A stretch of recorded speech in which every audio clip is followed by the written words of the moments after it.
have Whatever she has. but like the bullet points are. It's a birthday. We'd have to change the rating of the school committee. Ready? There's no set schedule.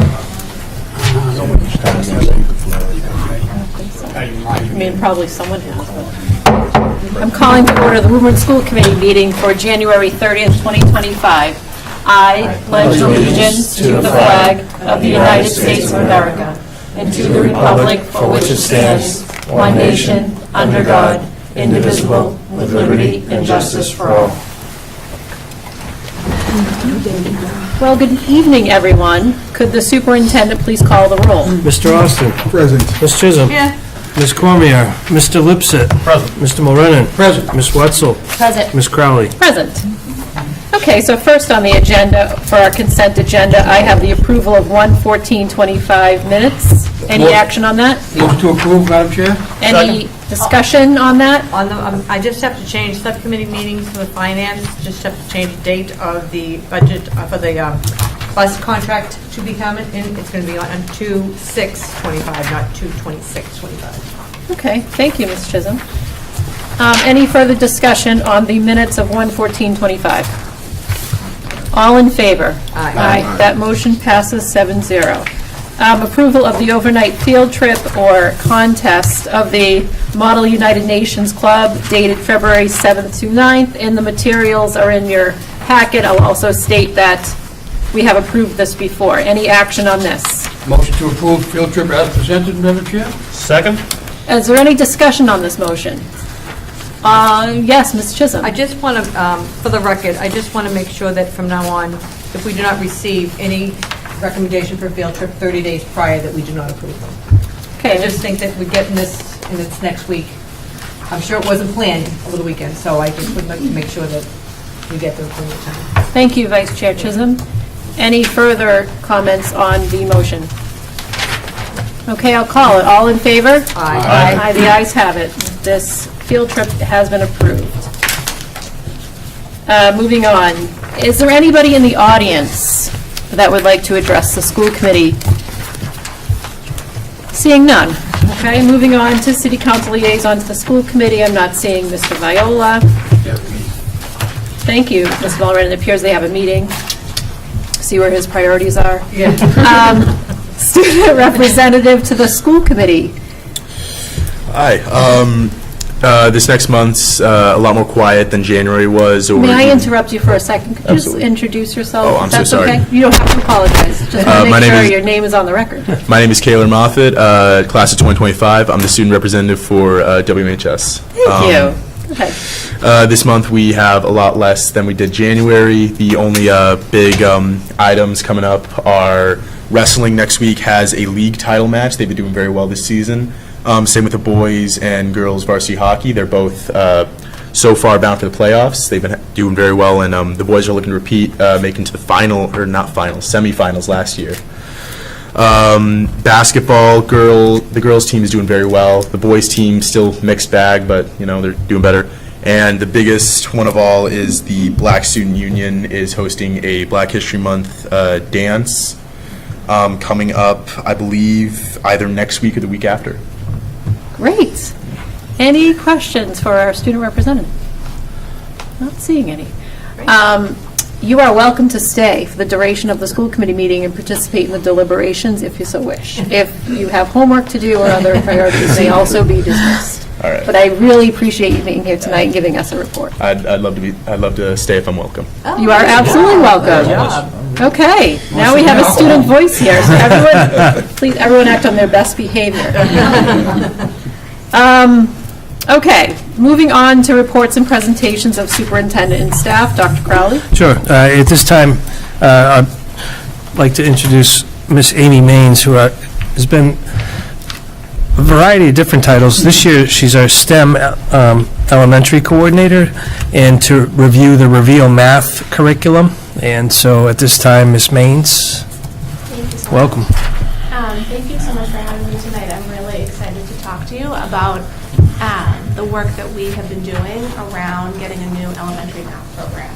So I thought I'd start by just kind of giving you an overview of where we started, where we are today, and then a very brief overview of what Reveal looks like. Hopefully, sometime next year, we can have maybe some teachers come and talk more about it and give you a more in-depth view of it, but I'll just get you started for tonight. So I'm starting with fall 2023, but realistically, this process started much longer before that. Courtney and I had talked many times, probably starting in about 2018, of the need of a new math program for the elementary schools. But then, of course, COVID happened and everything got put on hold, so we were really excited last year to get started with this process. The need is really there for a new program. Teachers are really excited about it. And so we decided to use the DESE implement process to guide our vision of math and use it as a framework of picking a new curricular program. So implement is just really a framework, a step-by-step guide to help districts make sure that the programs that they're looking at are high quality, but also that they're good for the student population, good for the teachers. And this is our step-by-step framework. I know it's teeny tiny, but just to kind of give you an idea of all the different steps that go into choosing a different curricular program. So step one in that is to do a market landscape. So looking at data from other districts. I'm really fortunate to be a part of the Math Leaders Network, which is a DESE group that districts from all around Massachusetts come together a few times a year.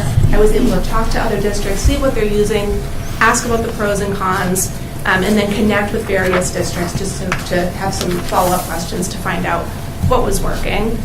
We also decided to use Curate and Ed Reports to vet any of the programs that we were looking at.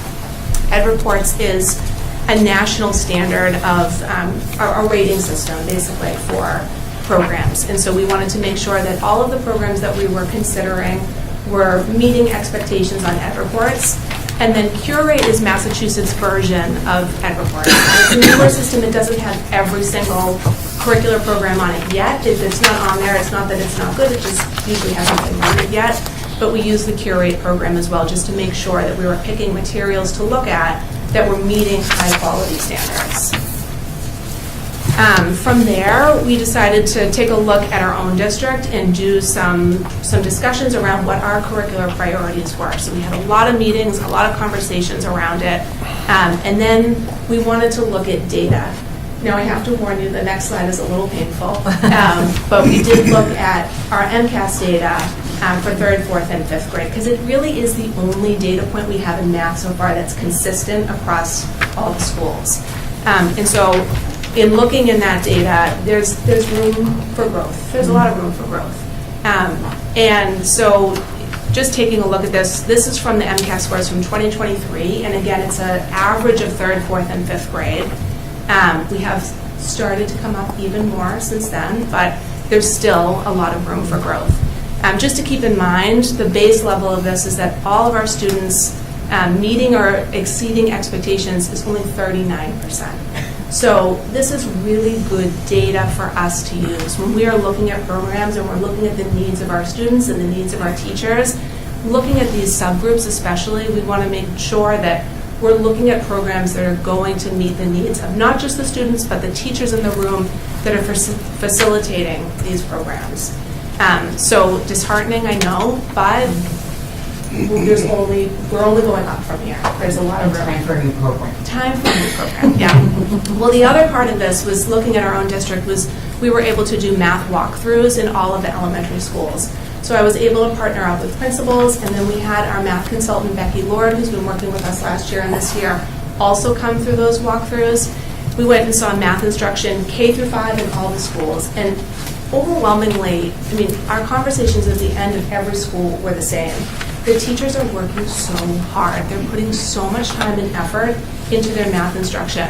But what's missing is a cohesive program.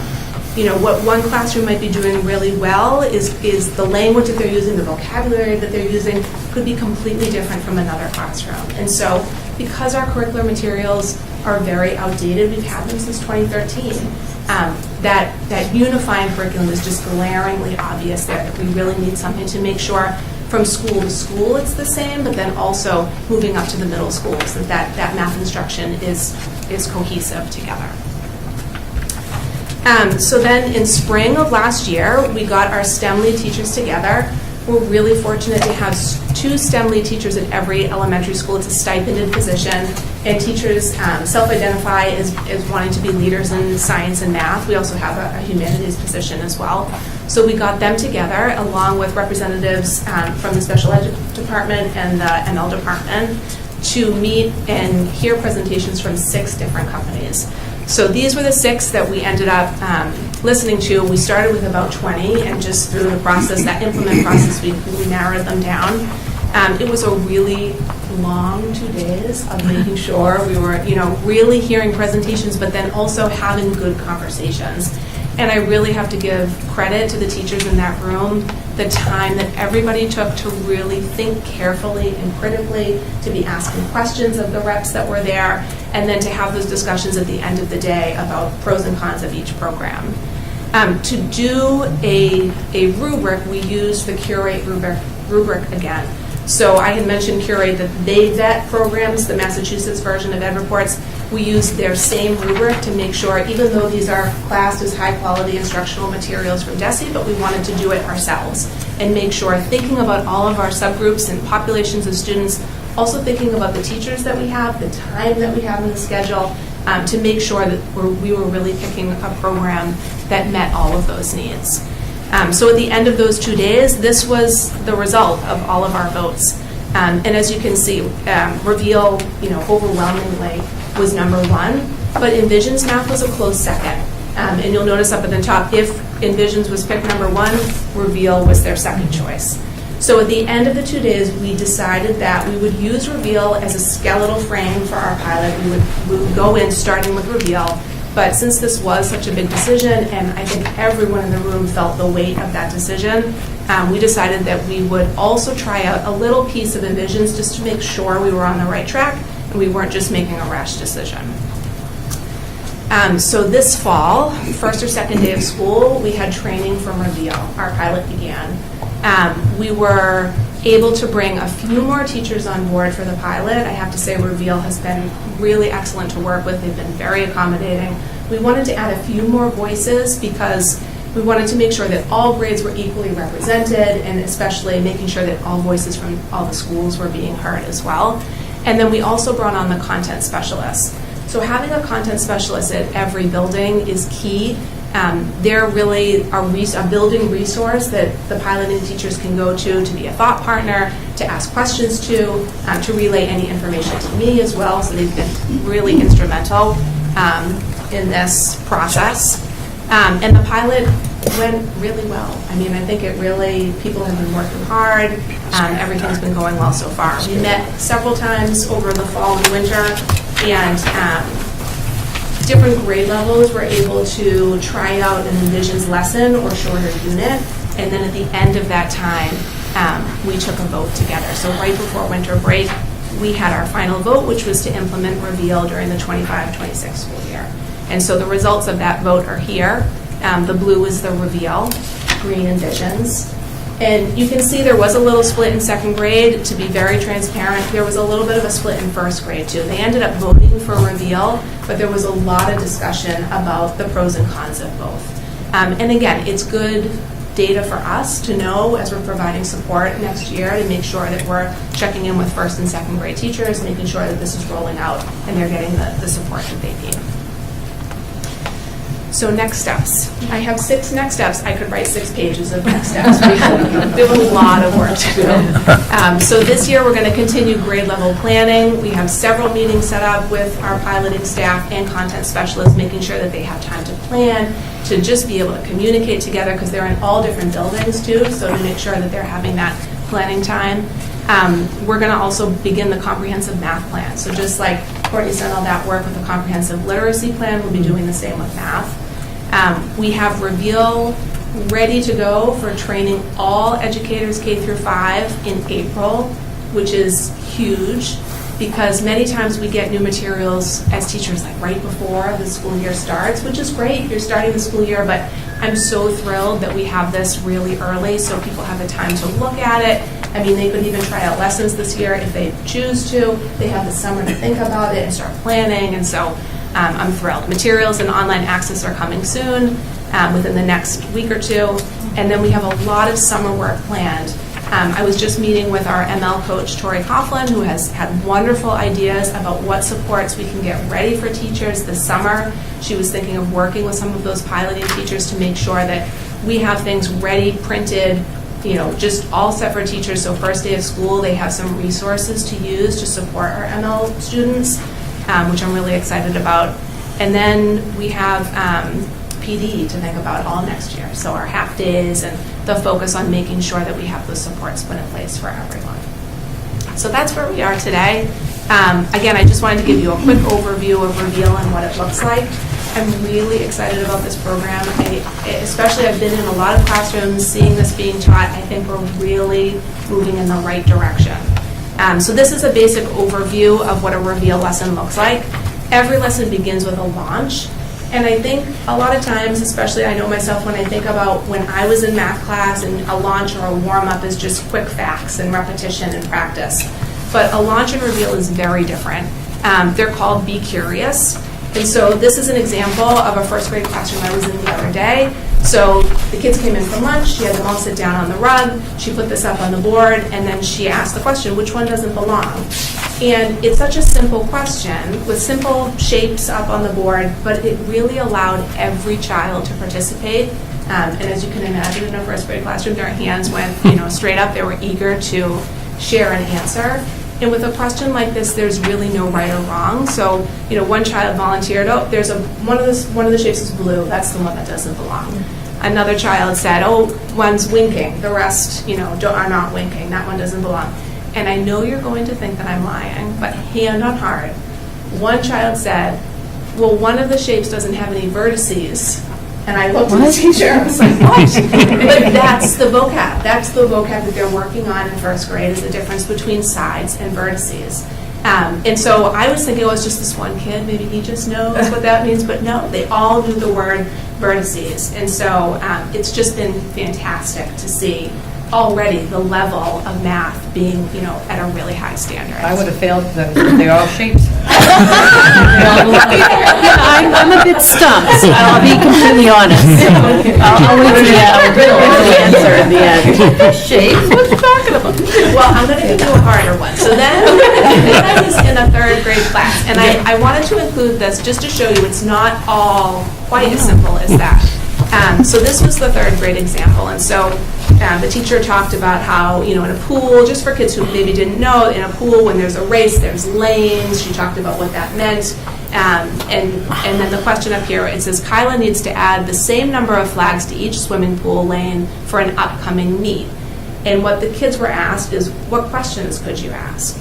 And she put this up, and I was thinking to myself, this is a tough one. But the kids right away, this time they weren't on the rug, they were at their desk, and she had given them whiteboards. And this is just an example. I promise this wasn't the best one. They were full of questions, and they started right away just listing. So this child, how many flags, how many swimmers, how many flags could she put in each lane, how many lanes are there?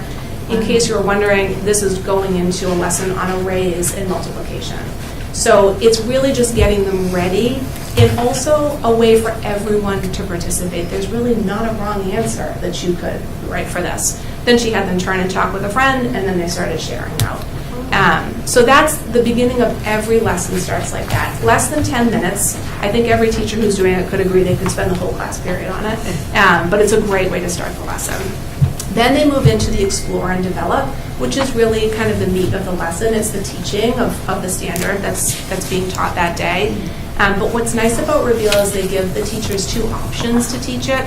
So there's, if you look at the writing around the circle, there's the activity base, which is centers essentially, and then there's the guided exploration, which is a teacher-led.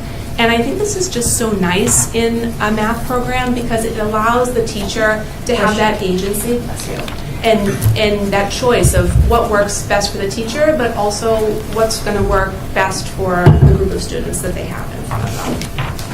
The practice and reflect is really just that practicing on my own, that rote repetition of making sure they understand the skill, and then every lesson ends with an exit ticket.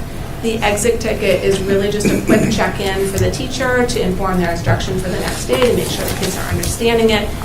Reveal offers digital assessments or printed, or there's also verbal check-ins as well. And at the end is differentiate, but I don't really like the way that that looks. I feel like differentiate could really just be a circle surrounding all of this, because there are opportunities for differentiation at every point in this curriculum program. And not just for remediation, there's lots of extension activities. It really offers a variety of resources for teachers to support their students. I also just wanted to show you, this is just something that's a little bit different about Reveal. This is a typical, if you open up a teacher's manual, this is a 3rd grade math lesson. If you open up a teacher's manual, this is what you expect to see. The learning targets, the standard, some vocabulary, the materials, that kind of stuff. But what's different about Reveal is what's below this. Reveal offers not just content objectives, but also language objectives and SEL objectives. The language objectives, obviously for our ML students, are wonderful, but really for all students in that classroom where we're connecting what we're doing in literacy to math, it's such a great opportunity for kids to see that. And then the SEL objectives is really unique to Reveal. SEL is a thread that goes throughout the math program. So just to give you an idea of that, the very first unit of every grade level is called the Math Is unit, and it's really an idea around growth mindset, productive struggle. It's trying to get away from that math anxiety kind of setup of, oh, I don't really like to do math. It's all about we're learning to do math together. We might not understand it yet, but we're getting there. And so these little blue boxes at the bottom appear throughout the student manual, the teacher manual, and it's just a nice reminder for teachers to bring that in as they're going through in math, which can be a frustrating topic for a lot of kids. Just quickly, there's a variety of assessments. I mentioned exit tickets at the end of a lesson, but there's every kind of assessment you can think of. End of unit, end of lesson, benchmark assessments. So we have a lot to do and a lot of data to get from these assessments, which is something we really haven't had before with our old math program, so I'm excited about that. And then just the last thing I wanted to mention, McGraw-Hill, who makes Reveal, also produces ALEX, which runs parallel with Reveal. They run side by side. So anything that the teacher is doing in Reveal also applies to this online platform, ALEX. And ALEX is really similar to IXL, if you're familiar with IXL, that it targets, teachers can target skills to students. There's also a diagnostic. ALEX does that, but it does a lot more. There's a lot more data, a lot more information that teachers can use. It's wonderful for meeting with parents to show parents what skills students are working on and excelling with or struggling with. And then it can also offer targeted support for students. It's all, AI generated, so it's very easy for the teacher to assign skills without having to go too deep into it, but the information that they get from that is enormous. So really a time saver, but incredibly helpful. Alex Adventures is 1st and 2nd grade. They're hoping to release kindergarten next year, so hopefully we'll get that as well. And then Alex is grades 3 and up. So that's pretty much everything for Reveal for now. But if you have any questions, we're happy to answer. Okay, so I'm looking at the school committee to see if anyone has any questions, including Representative Moffett. Yeah. Excuse me. You may ask questions. If you think of one, just flag me down. He did elementary math. Very well. So what's it? Sorry. So thank you very much for this, and I really appreciate your enthusiasm for this program and for taking another close look at elementary math in general. And first I want to say, I genuinely appreciate, both to you and sort of more broadly to Ms. Young, Dr. Crowley, the commitment to making sure that teachers have a real voice in the choice of these curriculum, that they are sort of working through a lot of different alternatives, seeing what works, seeing what doesn't. There's a clear process in place, and I've seen that through a number of different curriculum choices that we've been making over the years, so I appreciate that. I was struck by the numbers that you put up at the start in terms of MCAS scores for particular subgroups, and the one that most jumped off the page was for ML students.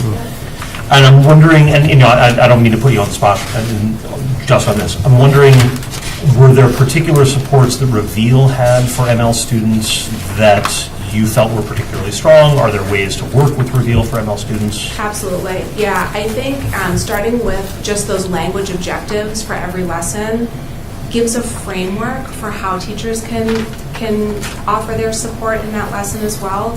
And working with, again, our ML coach, Tori Coughlin, she's been so helpful in terms of thinking about ways that we can produce supports, even as simple as like making sure that we have all the words for a word wall, like a math-specific word wall, or getting the sentence frames ready for that particular unit so that teachers aren't recreating the wheel every time, that they're wanting those kind of curricular resources for their students.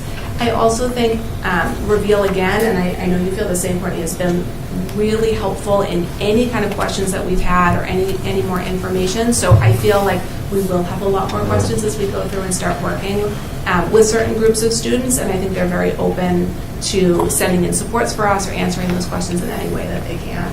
I was just going to add, I think one thing that we talked a lot about within literacy, and I feel the same within math, is that we are really conscientious about not picking a program like just for Tier 1. So Yeah. special education and multilingual educators were part of the selection process, and for the very reason of ensuring that the program that we landed on. And then I think to the point of Tori, who's the ML coach, has been there, and I think we'll talk a little bit about it, but during every one of our pilot meetings and every time that Reveal comes in, Tori's been in the room and has been part of the planning, and been a big part of that implementation. And then we've been working with Greg Woodland and Nora Murphy in the special education department to also be looking at what components of this program, as well as there's additional programs, kind of things that we can purchase as well that are specific to special education. And so I think that a big part of it is that we have been very conscientious about kind of the needs for all students in terms of kind of what they have to offer. Thank you very much, and I'm going to go home and see if my first grader knows what a verse is. Thank you, Mr. Lipset. Yes, Ms. Wetzel. Hi, yeah, thank you for this fantastic presentation. It's great to kind of see what's up and coming for our students. I did have a couple questions. How long does it take to select a curriculum? That's a good question. I mean, it took us, I would say, a full 2 years of going through, and I think it's different for every district. I don't know, and I don't know, Courtney, if you have any insight into other districts, how long it's taken them. I would say we're right around average. I would say right around average. I think there's two things. One is that what we've learned along the way is that it's incredibly important to have a group of educators that are traveling ahead of everybody else. Yeah. And so as we go into implementation in September, we have 20 teachers who will have taught the program for an entire year. And so it's important because not only have they done the scope and sequence, how are they able to be a resource, but also so that teachers can already start now going and seeing it in action. It's very hard when kind of everyone travels together. And so I think that part of the kind of implementation of selecting the program is also setting up the systems and structures for when implementation goes. One of the things is that in the past that we've done is that we've rolled out programs not all at once. But one of the things that we recognize, and I think that the data is a big part of it, and the fact that we had just an incredibly outdated program, is that we are doing a full implementation K through 5 in September. And so we've done, I think, in terms of making sure that we've had the educators who went ahead is important, but they also were, I sat with the 3rd, 4th, and 5th grade teachers and said to them, like, we weren't going to go everybody at once. Are you ready to support your colleagues to go? And they said, absolutely. So I think, too, that it's in terms of having kind of teachers and kind of having everybody in the buy-in and kind of making sure that we have the system to be successful once we roll out, it takes time. That makes sense. And how long does the curriculum typically last, or does it just depend on what's new and out there? Yeah, that's a tough question. I think working through a constant revision every year of what's working and what needs pop up that maybe we didn't anticipate too. So I think curriculum could last anywhere from 3 to 5 years to much longer than that, depending on what's going on in the buildings. Right. And I think it's something we've talked a lot about is that curriculum review process where we're constantly looking back, looking at the data, hearing feedback from teachers, making sure that this is still a program that's being effective and that's being used by teachers as well, that they feel like this is the right program. I was going to say, so we've been in a state, we've been very, very fortunate, and I think too, like, it's incredible that we had the ability to purchase this program for everybody at once, and I say that, in terms of the support that we were provided, I mean, it's incredible. But we have been fortunate to purchase a lot of new curriculum. And so in terms of that curriculum review process, like we've been in kind of this like implementation phase with a lot of different things. And so as a department, we've started to meet around kind of what does that kind of formalized review process look like. We've done them in a lot of different ways, but it seems like every time we're doing them, it's because we're ready to buy new things. And so recognizing that now in terms of like what does sustainability look like, and that, I mean, we purchased this program to last us for multiple years. And so recognizing that I don't think we will be kind of, I hope, is that we're not necessarily coming back with new programming, that we're kind of using the curriculum review process over time to be supplementing, but that we've done a really nice job of kind of ensuring that our core programming that we're purchasing will last us for a while. That's great. A lot of work, but yeah. And then lastly, I just wanted to say thank you for pointing out in the process, the steps that go into like a daily lesson, the differentiation piece and how we can really specialize it to any number of students in different populations. I think that's just important to keep in mind. So thank you for doing that. Absolutely. And just actually speaking to that differentiation piece too, in response to your question too about support, one thing that we were impressed with Reveal was the amount of differentiation materials that they provide. So there's a separate manual, there's actually a separate online component that we're really just like at the tip of the iceberg with it, with implementation this year. There's a lot more for us to learn too, but just a lot of different avenues of support that way. Thanks. I saw Vice Chair Chisholm, but I believe Dr. Crowley wanted to interject and say something. Well, just really quickly, because she probably won't say it, but Amy was involved with the rollout of STEM scopes a few years ago too. So there's an experience that you have in rolling out a curriculum successfully. To your question, how long does it take? And that iteration you go through now with the review of how is it working and so forth. But Ms. Mays, I should be more formal, was instrumental in the successful rollout of that, and so. I think that will help and has helped inform this process with Reveal. So I wanted to point that out. Thank you, Dr. Crowley. Okay, back to Vice Chair Chisholm. The 20 teachers, they're spread across the 7 elementary schools, I'm assuming, in different grade levels too, so that they can share the will. I just, and I know the cost because I'm in finance, so I know the cost of this program, but I think that it's more than time that we spend some attention on the math.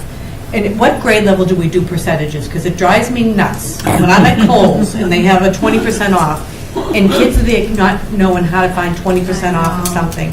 Do we ever teach that anymore? Move the decimal times 2. I did not teach the percentage. All right, then. Really? 100 years ago? I mean, it just bothered. I'm like, what are we doing? I will say, and I feel like I can speak to my own experience of coming up in math, and it's probably shocking to admit to all of you, elementary school, middle school, high school, math and science were not my favorite subjects. Right. And it wasn't until I was in college that I started understanding things more, and then I was like, oh, that's actually all the stuff that I like, and ended up majoring in the science field. But I feel like part of the problem with that is that we haven't in the past taught kids to understand the why, like why they're doing these math equations. And like I was really good at memorizing, and I could go through and do the math, but I couldn't really tell you why I was doing it. And I think something that's really shifted in education recently is that conceptual understanding. And Reveal, I think, does a nice balance, because I do think you need both. You need the practice, but I think it's really important for kids to understand, like when they're doing an equation for percents, for example, why it is, what are those steps, and why are we doing that to get that? Because then you really understand how the percent is calculated. It's not just a memorization. So I'm hoping that a program like this is going to help us with that understanding for kids. Yeah, and change too. Do we ever do money? We do. Second grade? Yeah, we do. Do we lose it by high school? Because the kids don't have. Well, and they don't use money anymore. No. It's all debt. I know. Or tap. Tap. So it's, I know. It just throws me for a curve every time. But and on the numbers from the MCAS, but from 2019 to 23, these groups probably have grown. So it probably isn't as drastic as we see here. Because I mean, if you take 100 kids, I see my percentages, but if we took out 10 kids from 2019 into 23, it would be 3 kids then, but only be like maybe 1 child now. So we need help, but it's not Yeah. really as drastic as, I agree. okay, I Yeah. just don't want people to think that all of a sudden, oh my God, we're not doing anything for these subgroups and it's really falling. So I just, okay. And I did, because I knew that data was from, the year before, so I did look just to update myself, and we are coming up. I mean, it's slow, Right. there's work to be done, but we Yeah, are. absolutely. And we don't do flashcards anymore, so is that why they're all at the ad sales? Oh, We do, okay. yeah. It's, it's all about that balance, Yeah. I still have, I'm sorry if my mother's watching this right now, I have trauma from my mother quizzing me on flashcards on the ride into school, there's a healthy balance Yeah. of practice Yes. and, understanding. Thank you. Thank you, Vice Chair Chisholm. Anyone else? Yes, Mr. Alston. Yeah, thank you, Madam Chair. Excellent presentation. I just wanted to echo with Mr. Lipset. I really appreciate that you guys gave an opportunity to the instructors and teachers to select the curriculum. On to the MCAS, I noticed that the subgroups were for a specific category of students, and I was wondering if specific Islanders or Asian or even white students were not listed. Was that a reason for that? The cohorts probably weren't big enough at the time of 2023, so Yeah. those cohorts grow more. My guess is that the cohorts weren't. I can double check, but I believe these were the ones where the cohort percentage was high enough to. Thank you. Thank you, Mr. Alston. Ms. Mulrennan. Thank you, Madam Chair. If I could, Amy, quickly, I know I was on a curriculum subcommittee when it's first introduced to us. Thank you again, Ms. Young. And she indicated that it's very user-friendly. Get your opinion on that, please? Yeah, I think there's definitely a learning curve. Any kind of new program is going to take some time in getting used to, but there is an online platform. The teacher materials are all digital as well. We did purchase the print materials as well, so that's easy for teachers to use. The different, all the different aspects of a lesson and the different curricular materials are digital and in print.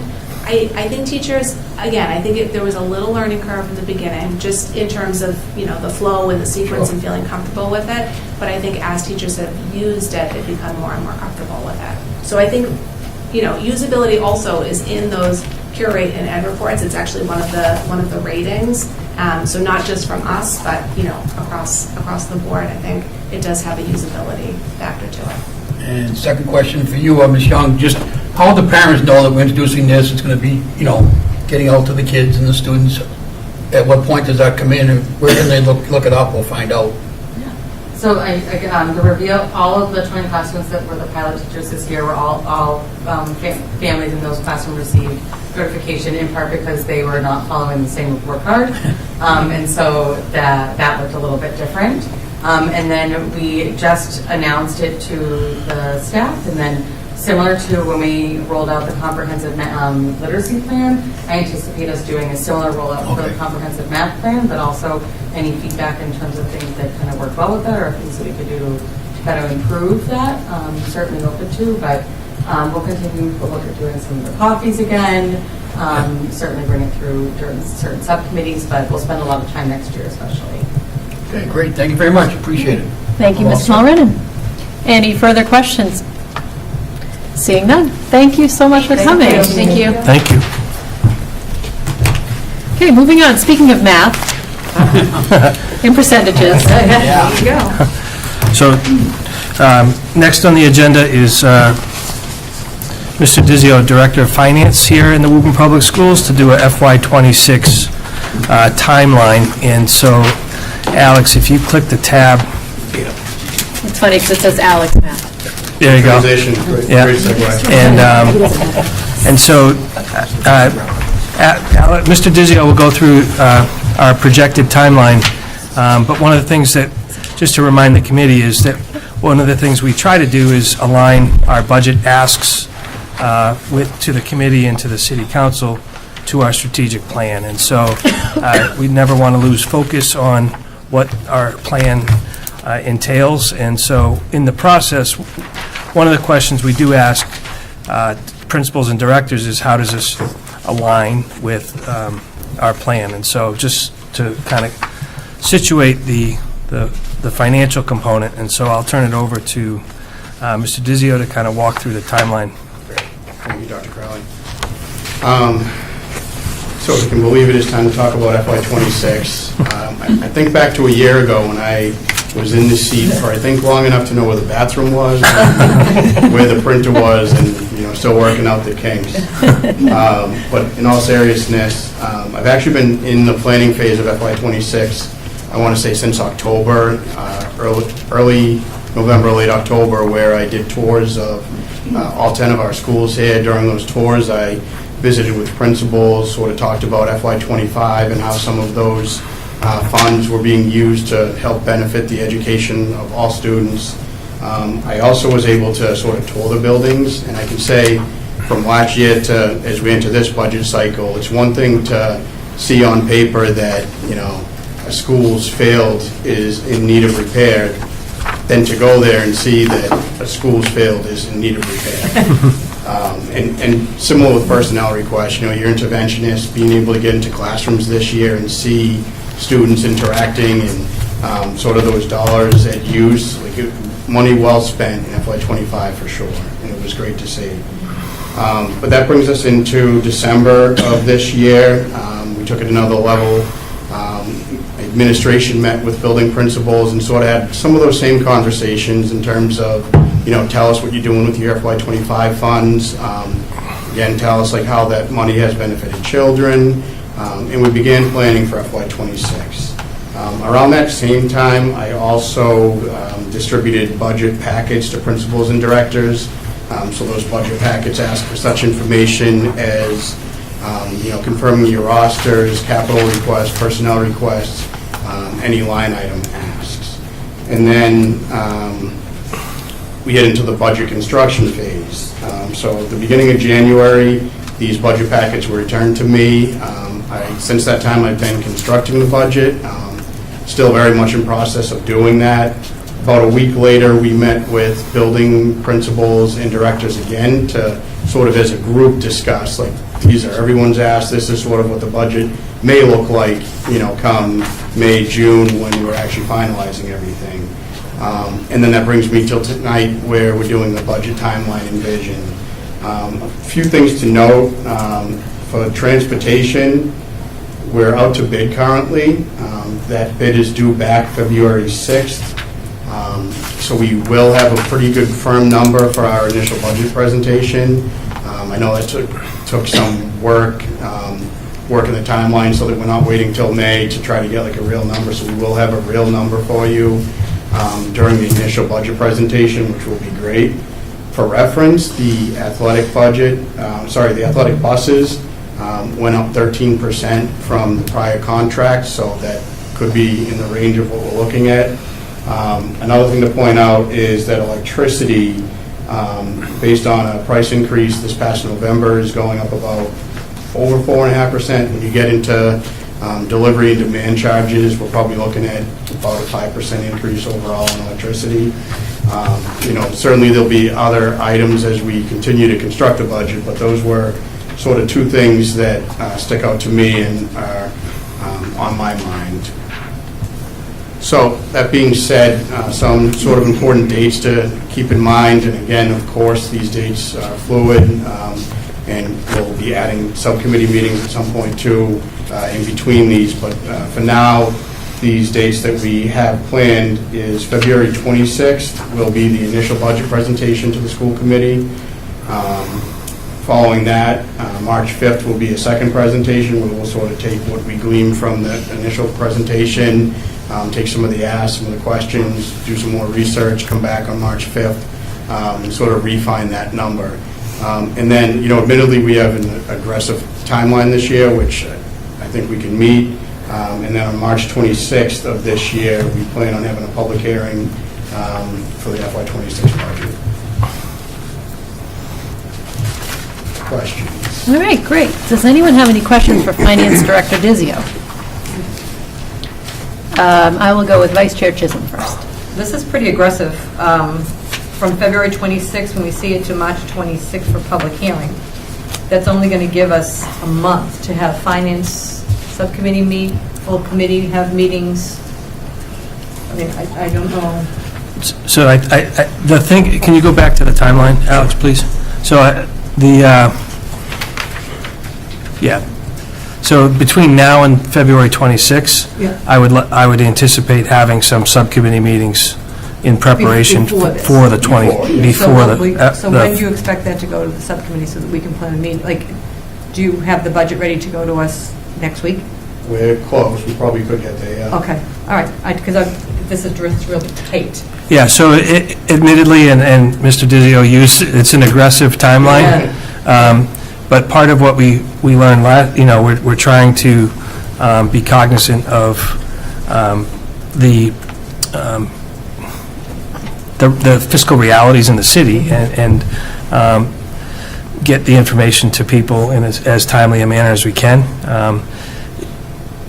These dates are flexible, but we are doing our best to allow for, in an ideal world, to get a sense of where we are for FY26 sooner, so that the hiring can ostensibly begin a little earlier. That's our hope. I mean, I think it's a great idea, but I think legally, until we get a vote from the city council, we can't do anything with the budget, because I believe what our charter would tell us to do. So I don't know if we're going to get a waiver on that, or if they're going to take a vote separately, or if they're going to give us some sort of an idea. No, I think, you're right. But I do think that we have retirements, we have, there are different things that we can do. And candidly, as a city, the city charter dictates when they pass the budget. Other towns have different timelines, so the hiring process is different, and so we're just trying to push a little bit more aggressively. I mean, I understand why, but I just don't want to do this and then sit there for 3 months before we get an answer. So it's great. And then I also don't want to do it and have you start hiring somebody or do the process thinking we're going to get them, and come June, we get slashed. So that's a fear that I would have to. I believe statutorily, May 1st is our deadline, Okay. Right? right? Right. Yeah, by charter. But they don't have to vote until, That's correct. yeah, okay. Good appointment, Vice Chair Chisholm. Ms. Wetzel. Thank you, this was a great presentation, and I think it's great that you were able to visit all of our schools, meet with all of our principals, and see what our buildings look like, areas of opportunity. I think it's wonderful. I did have a question, because I know we do have an aggressive timeline, but you mentioned you started looking at all of this in October. Is that historically earlier than we've looked at it in the past? So I think what I meant to say, if I didn't convey this correctly, Might have been my was that I question. started my visits in October, November. Okay. So I would say that, I've been obviously looking at FY25 diligently all year. In terms of fiscal 26, I probably started looking at that budget more specifically in mid-December. And for reference, I don't think I was here in mid-December. Yeah, so for me, it's the earliest, but it's a small sample size too. Fair. That's fair.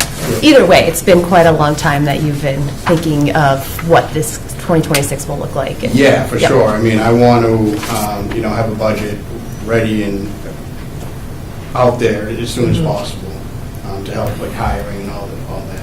I think it's great, too, to have that for the community to see as well, so Yeah. they understand where our priorities are and that kind of thing. So I feel like aggressive, yes, but the earlier, you can get it out there, the better that city can look at it and understand our needs as well. So I think it's great, so thank you. Thank you, Ms. Wetzel. Any further questions, including Student Representative Moffett? Ms. Mulrennan. Thank you, Madam Chair. If I could, Mr. Dizio, last year was unprecedented budget that we passed, the city budget. I'm talking about, the school budget, but the overall city budget. I just don't know if you've initiated any conversation yet with the administration, Medicon Can, others at City Hall as to where they'd like to be for this coming year. I don't have an answer. So as Ms. Chisholm said, it's a pretty aggressive timeline here. Yeah. And again, we've got hiring, we have replacements, we've got needs, we've got redistricting fees, we've got this fee, we've got this coming up. Yeah. And, you hate to do all this, as Ms. Chisholm said, and then find out, no way are you getting. Yeah, I mean, I would say that we certainly have to start somewhere. Exactly. Building it out. And then when we get, hopefully at some point, we get to a number that we we can certainly all agree to, but Okay. no, I've not heard what that number is as of yet. I didn't know. I just put it No, out there now. But I will say, and Ms. Wetzel said, this is, school committee process, but we do work in conjunction Right. with City Hall Um, through this process. And so it is a partnership. Okay. Not done in a silo. Great, thank you. Appreciate it. Thank you, Ms. Mulrennan. Anything else for Finance Director Dizio? Seeing none. I know that there has to be a meeting prior to the 26th where we release the budget, then we publish it, then we have the public hearing, so, Yep. yeah. Again, it's certainly flexible and we'll work through that. I'm not really worried about it. Okay. Thank you. Nice to see you. So, Alex, can you send carefully walk the computer over here? 'Cause Oh, he needs it. Oh. I don't think it's connected over there, correct? No, it was connected here, so it's the same wire. So I'm leaving this. Yeah, keep it in. Yep. I'm not a tech director. I was gonna say, Yeah, here he goes. he's a numbers guy. Watch out. All right, just go slow. The percentages of dropping that is. Yeah. There we go. Thank you. Okay, so next on the agenda, we have Ms. Wetzel is going to present to us some guiding principles on redistricting, but I'm thinking that Dr. Crowley is going to present data from the community about redistricting. Sure. So does it make sense to hear Dr. Crowley first? Yes. Could I have a motion to that effect, please? Make a motion to take the agenda out of order and hear redistricting update from Dr. Crowley before redistricting guiding principles. Do I have a second? Second. Any discussion on this motion? Oh, good. All in favor? Aye. All right. So we will hear D, redistricting update from Dr. Crowley, and then we will move into Ms. Wetzel's presentation. Sure. So let me just do an overview of what we covered at the Resource Subcommittee, but for the benefit of the entire committee and for the public. We did have a meeting on January 16th with, in person here in this room, with Sanborn, which is our consultant. The previous name of the company was AppGeo, and so they were bought by Sanborn. So Sanborn is the official name of the company that we are working with, just to be clear. And so these are their slides, but I just wanted to share with everybody who they are. So they are a geospatial consulting company. They're based in Colorado, but they have a Boston office. So there were two folks from Sanborn that were here that did the presentation to us. They understand how lines are drawn. They do this not only for schools, but for voting lines, et cetera, et cetera. And so they've worked with many local communities in Massachusetts as it relates to school redistricting. So we have been very pleased so far with their response rate and their availability to us. And so our working structure is as follows. So as just alluded to, we are working closely with Sanborn. There are a lot of emails that go back and forth as they look for updated data from us. Our tech department has been very responsive, tracking down address to make sure that we are accurately reporting to them where our students live. So I want to give a shout out genuinely to our tech department for their work with us. We have a working group here at the central office. We have meetings weekly with Sanborn. We had a meeting, I'm losing track of days, Monday, and today's Saturday. Feels like it. Like this is where we are. So we did have a meeting on Monday. We have another meeting this coming Monday, and so that is with building principal, transportation people, tech department, some central office folks. And so far, we provided data to them, and then they've geocoded where all of our students lived, and we've then tried to create almost like a puzzle, different chunks of where Woburn kids live and schools that they feed to now and where they ostensibly will feed to as they age up. We've been working with building principals. We had a meeting last week with the elementary principals, because one of the things we want to make sure is one of the complicating factors, I think, there's many, but in Woburn, the number of special ed programs that we have in our buildings, we want to make sure that we are accounting for those programs where they are. So, for example, the SOAR program moved from the Malcolm White to the Alta Vista. The assessment center moved from the Goodyear to the Linscott. And so trying to make sure that the capacities are accurate as we go through this process. We have an advisory group. That was the advisory group that met in January. We want to expand the advisory group to include some administrators, but also a member of the WTA, parents from every school, school committee reps. I think Mr. Lipset and Ms. Wetzel have been part of this, and members of the city government. And so at the resource subcommittee meeting, Mr. Dillon was present, and so I'm excited to, I asked him if he wanted to be part of it, but he was quasi-willing. But I think it is important to have everybody kind of around the table looking at things collaboratively. Ultimately, the goal is to have community forums where people have the opportunity to look and hear and have their questions answered in real time about what this will look and feel like. Thus far, we've communicated out a little bit, and we'll continue to communicate via SMORE, Remind. We do have a draft website that we're housing information in. As soon as we get enough information to make it viable, we will publish that. It'll be a link on our existing Woburn Public Schools website. One of the big questions, and this is the people have asked this question, what's our timeline? And so we are right now, January, February, building, reviewing, and looking at scenarios. So we've looked, I guess it was Monday, when we looked at like very, very rough draft scenarios. So for those of us around the table that are old enough, you remember when you would make an outline before you started writing? So that's kind of where we are with that process, but the process is beginning.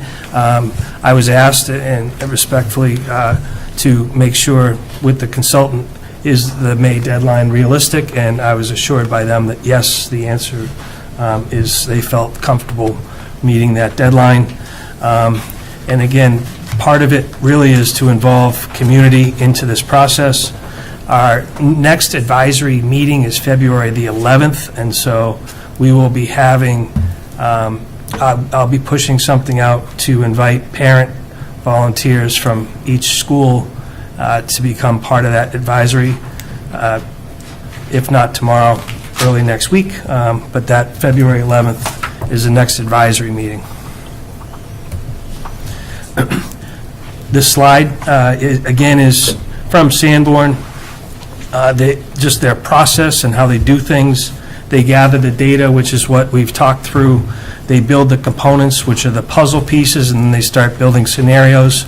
One of the things, and there's another slide that speaks to this, is incorporating demographic data into the decision-making about where students should go to school and evaluating different considerations against each other. So, for example, not all ML students are in one school, or et cetera.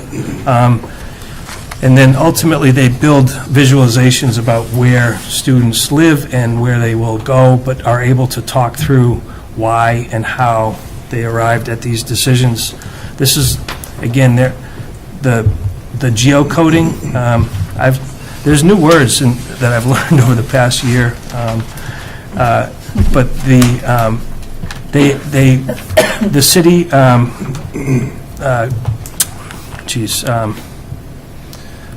I'm Lindsay Higgins, clerk. City clerk. Yeah, city clerk, Matt, the GIS person. I'm trying to give a shout out to the city because they've been great. Because one of the things they try to track our birth rates and see where projected students live as well. This is, again, a consideration of the demographics and scenarios so that there's pros and cons, and that's one of the nice things I think that Sanborn will do is give you a pro and a con. They're not asking you to figure it out for yourself, and we will work with them to go through that process. But again, the demographics play a factor. It's not just the number of students, but it's who are the students in each of the schools. And so ultimately, as they alluded to, our consultant name is Priya, and so if I mention her name, I just want to be respectful to who she is. But Priya's comment was, the community presentation is always actually a fun opportunity for them to share the work and answer questions that they have. And she's done presentations in person, but also has done presentations virtually, so to try to allow for as many people to see and hear what the options and scenarios look like as possible. And with that, I'm going to, actually, you want me to, I can pause if any. Yeah, maybe that's a good. So does anyone have any questions for Dr. Crowley based on data point number 1, which is process oriented? Oh, yes, Ms. Wetzel. Hi. I'm really excited. I was in the meeting last week with Sanborn and listening to their presentation. It was great to hear how collaborative they are, how closely they look at data, demographics, et cetera, as well as how the community presentation, the interactive maps. I think it's a lot of things we were hearing last year that people were looking for that I think this consultant really specializes in. So I'm excited for that. And a shout out to the city as well, Mr. Quinn, who we've been working with in terms of any new construction that's happening inside of our city, and Sanborn does look at that as well. So when we redistrict, we make sure we're not filling a school that's about to have 400 new units. So I think that's really important because we know our city's growing, which is fantastic. And lastly, I know parents have some things to look out for, Dr. Crowley. You mentioned involvement inside of the working group. Is there anything else parents might be expecting to see that they should look out for, or just kind of redistrict updates as they come? I would say redistrict updates as they come. We'll have one rep from every school. I think there's a willingness to go to schools, to whether it's through PTOs or coffees or ideas that you shared. We want to try to provide information to parents as much as we can when we have the information available. Perfect. Thank you. Sure. Dr. Crowley, the middle schools too? Or Middle schools too. Thank you. Thank you. Okay. I just had a quick question. Is it possible when we receive a work product on which we can act, we can make sure it's deliverable to folks that do not speak English? That was asked. I asked that question actually because that was something we heard, and yes. Yeah. Great. It will be. I figured you would ask, and I figured the answer was already out there, so I appreciate that. Thank you. And thank you, Ms. Wetzel and Mr. Lipset, for being on the advisory committee. I really appreciate your dedication in that regard. Okay. Oh, Ms. Mulrennan, go ahead. Thank you, Madam Chair. If I could, to Dr. Crowley, I asked a while back the initial cost for this, and you gave me a figure of $3,000. Do we have a total figure for their work? Flat rate, yeah, is $80,000. $80,000, okay. And you're telling us tonight that they're quite comfortable with the May deadline? Yes. To have it lock, stock, and barrel done? That's what they've told me. Again, just looking for more updates. Appreciate it. Thank you. Thank you. Anything else? Yes, Ms. Chisholm. On the demographics Vice Chair and scenario, it has 5 colors for the elementary schools, but we have more than 5 schools. That's not Woburn. That's not Just an Woburn. example of a snapshot. Oh, all right, because I'm like, don't tell me where. Oh, That's actually Bill Ricca. Okay, all right, so I was like, really? is it? I recognize that immediately. Oh. Is it really? Because I was like, wait a minute. Lexington, Wellesley, Yeah. all here too. I just, That was Winchester. Vice Chair Chisholm thought she was getting some information delivered to her about schools. I was, yeah. I'm like, That I'm is taking those two not North Woburn absolutely schools. So The timeline is a little bit further out than I originally had wanted, and I think last year we kind of promised by April vacation kids could take tours at schools. So I'm hoping that in our April meeting, we could pretty much let people over vacation, if this is something we're going to be voting on in May, that we know pretty much that this is going to be what we're going to do. Because I just think parents need the opportunity to visit the schools if they're going to be changing schools. And I thought we agreed last year that April vacation would be a time that they could go and visit their new school if that's where they were going to be going to. I mean, and we still have May, but that's going to be tough because we're going to be also be in the middle of budget process again. So I want to make sure that we allow ourselves the time to do it, but we need to get this going fast as we possibly can without mistakes, but that we assure everybody that they're having the time that we promised them last year. So that's just my little, I know you guys are working hard, but we just got to make sure that we don't follow straight and all of a sudden get a blip in the radar and be in here in June telling people next week we're moving. Thank you, Vice Chair Chisholm. I see that Mr. Lipset and Ms. Wetzel nodding, so maybe they can push the advisory committee a little faster. Mr. Austin? Thank you. This is a question that I asked at our recent subcommittee meeting based off of the stamp of May. I asked Dr. Crowley, would it be possible to ask the professionals that we are working with, a consultant, if they felt that 25, 26 would be feasible to do redistricting based off of the timeline that we get to make our decisions. I don't know if I'm wording it properly, but you recall the question I asked. So I'll try to restate it. So based off of May 20, 2025 being a day that we possibly take a vote, give or take, I asked Dr. Crowley at our recent subcommittee meeting if he can ask the consultants, do they feel that this coming school year makes sense to have a redistricting done for this school year, or would it make sense for the following school year? Just to kind of, I like to hear what professionals that are actually experts in the field, what do they think? Okay, so a start of 2025, 2026 versus 2026, 2027. Mr. Austin? Yes, so do they think, based off of the timeline they're giving us, do they think it's a good idea or makes sense to have it done this year? So I wanted to know if, I don't know if you got that answer from them or not. I asked if they thought that 25, 26 was a reasonable timeline, and they said yes, that they could get it done. So not to get it done, but to make sense to, as Ms. Chisholm mentioned, parents kind of be notified, things of that nature. We also, contracts of teachers, things of that nature as well. Like, does that make sense to still have a redistrict done this year, considering the late time in us voting and going forward? Mr. Austin, I think you raised a good point that could be deliberated when we get the plans. It's an important point to consider when we finally vote on it. Yeah, that's just a question I asked at our last subcommittee meeting. I thought we would have it today or maybe sometime sooner than, so I just wanted to kind of bring that point forward. Okay, thank you. Good point. Anyone else? All right, Dr. Crowley, I'm sorry, go ahead, Vice The Chair only thing on Chisholm. delaying it would be is that the demographics could change and the class enrollments would change and we'd probably have to redo all that again too. So it could affect a lot of it if we don't go with what the plan they present to us. I just want to make sure that if we have something in March or April that we feel is going to be okay, that we let parents know that this is a possibility. And if they go into our school and it doesn't happen, based on one of our elementary schools. It's not going to be a big deal if we can do that, but just so that we give them the opportunity, because we did say we would do that.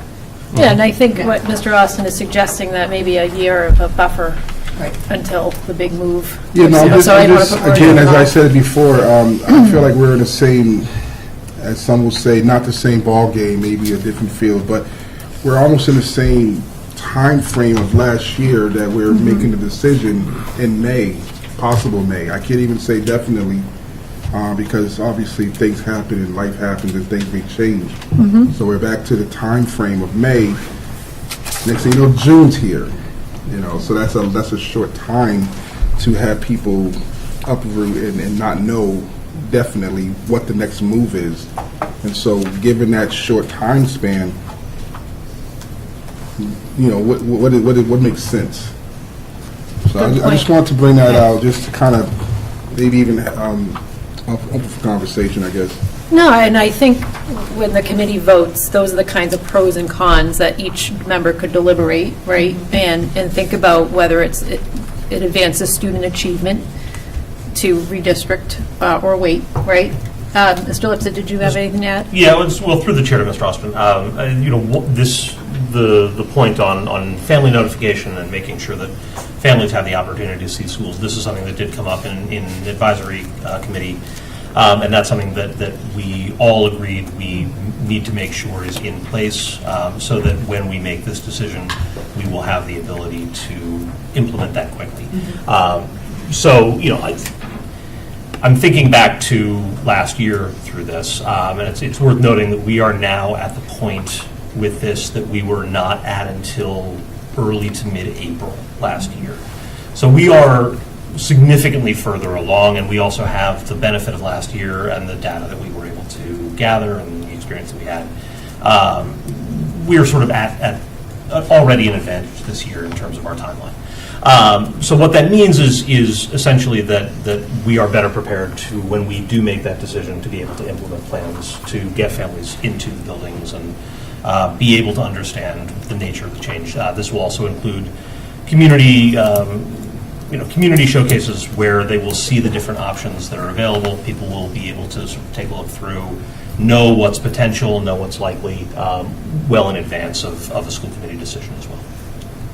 Thank you, Mr. Lipset. Yeah, Ms. Wetzel. If I could just add to that, through Ms. Crowley, or Chair Crowley, Madam Chair Crowley, to Mr. Austin. I think, too, we noted it in the presentation, but we're doing a lot of things to communicate with the public as well as get public involved in this process, substantially more than they have been in the past. Like, we'll have parent representatives on these boards, and the thought of that is for the parent representatives then to go back into their school communities and share that information. And this consultant, they're very big on community involvement and transparency and over-communicating to the point where, we're sending reminds, robocalls, we're in s'mores newsletters, we're here talking about it at the school committee. So I think that we are, like Mr. Lipset said, 3 months roughly ahead of what we were last year, which puts us, I think, in a great position. And if it sounds like the consultant believes that they're going to have these plans in time for us to complete this redistrict properly and make sure that we're getting our students and staff into these new buildings and the families acclimated with that, because I agree, it's very, very important. And I think it would be great if kids can be in those buildings with and without kids, because that experience looks a lot different. So I do think we need to be mindful of those things, but I am happy to see that we already have some very, very rough plans already. And it's last day of January, but we're still in January. So I think that there's a lot of things that this working group is doing, the consultant's doing, that we as a school committee are doing to really make sure parents feel comfortable and involved as we work through the process. Mr. Mulrennan. If I could, again, Madam Chair, sorry. Dr. Crowley indicated the advisory meeting is going to be on the 11th of February. I believe it's the same night as the next school committee meeting, is that correct? Yes. So do you have a time and a location, because it's going to be the 11th before you know it, but people are interested in that and how they find out where and when. The redistricting, what do you call it, TAT? Working group? Yeah. Was that a public meeting? I didn't get the sense it was. I don't think it's a public meeting. It's a working meeting with the advisory They're looking group. for advisors to come and indicate that they are going to be interested in being on the advisory. Oh, I see what you're When saying. That's a good When point. does that take place? Because if you're not going to invite them to the 11th, then you go into February vacation, then you're at the end of February. Again, the timeline, so that February 11th is a closed meeting, then comes February vacation, so the next consultant meeting to invite prospects to be on the advisory would be after February vacation. So we'll have, what's today, the 20th? February. No. It's January 30th. February. It'll be February by the time we're done. Yeah. Yeah. So you have 11 days. We'll have parent reps within a week. That will, I think this topic is interesting enough that people will want to join the advisory Lots of committee, interest, Ms. yeah. Mulrennan. and again, to Mr. Lipsis, just, And they could ask for PTO people that Yeah. very much. Either way, and they know I'm they're looking for more gonna be updates. people. The timelines, Yeah. budget, we got, Yeah. I'm just talking about timelines again. So just keep the Getting days free. Getting the people involved, getting the public involved, and if they're going to have presentations, make sure they're convenient for the public as well. I would say it's fair to say that potentially the afternoon of February 11th, if people are interested in this, that might be something to keep up Where at? here. Okay. Thank you, Mr. Lipset. I just like to make Good sure that. point, Mr. if it's- Mulrennan. If it's something that, you know, you want people, you don't want people. If you want me 11th, let them know, because, But- you know, they gotta make plans. I guess I just need to be really clear. It's not a public like, it's a working meeting with the consultant, and I think we want a representative from every school to hear from the consultant fine. about where we are. I'm sure principals could give you names of people that would be interested. Yeah, so we'll solicit and get names, and, yeah. And I also just- One last quick question. Absolutely, Madam Ms. Chair, if I could. The concern was already raised about the fifth graders. Are they going to be able to stay or go? What are they doing? Another one for your, you know, your group to discuss at the time? That's under principals. Yeah, you know. These are going to be emails that Mr. Lipsick got last year. These are on the list. They're going absolutely. to just go up last year's emails, get ready to answer the same I ones. have over again. spreadsheets upon spreadsheets we There can you call go. on, absolutely. Well, just, Thank you. you know, I think those people, you know, the names may change, but the people have the same concerns. Absolutely. And I think they, you know, they expect, and I want to make sure they get their satisfactory answers besides, we're doing this, we're doing this, we're doing this, we're doing this. So they don't get a feedback. They don't get the answers that they deserve, so. We'll wait and see. Thank you. Thank you, Ms. Mulrennan, and thank you, Ms. Wetzel, for pointing out that the plan is to alleviate as much distress as possible by giving information on a constant basis. Appreciate those comments, and also Mr. Austin with raising some concerns about the timeline. Okay, so we're going to move on to community feedback. So, Keep it going. So one of the things that we pushed out last week was this open question. And so we're using this platform called Thought Exchange, which is a software we're piloting to kind of, we lost him. You bought them. Yeah. He's a senior. I gotta go find him. There goes our. So anyway, this software platform, we put this question out. Open question allows people to answer, but then also to see what other people have said and react to it. And so I'm going to go through this relatively quickly. I did share it with you previously. But we had 582 participants, and there were a total of 304 thoughts. So people reacted. And then with the thoughts, people then can star or react to what they thought was a good idea, et cetera, and kind of rank them. And so the word cloud, if you've seen these before, class and sizes were the two words that were most prevalent on this. And then equity.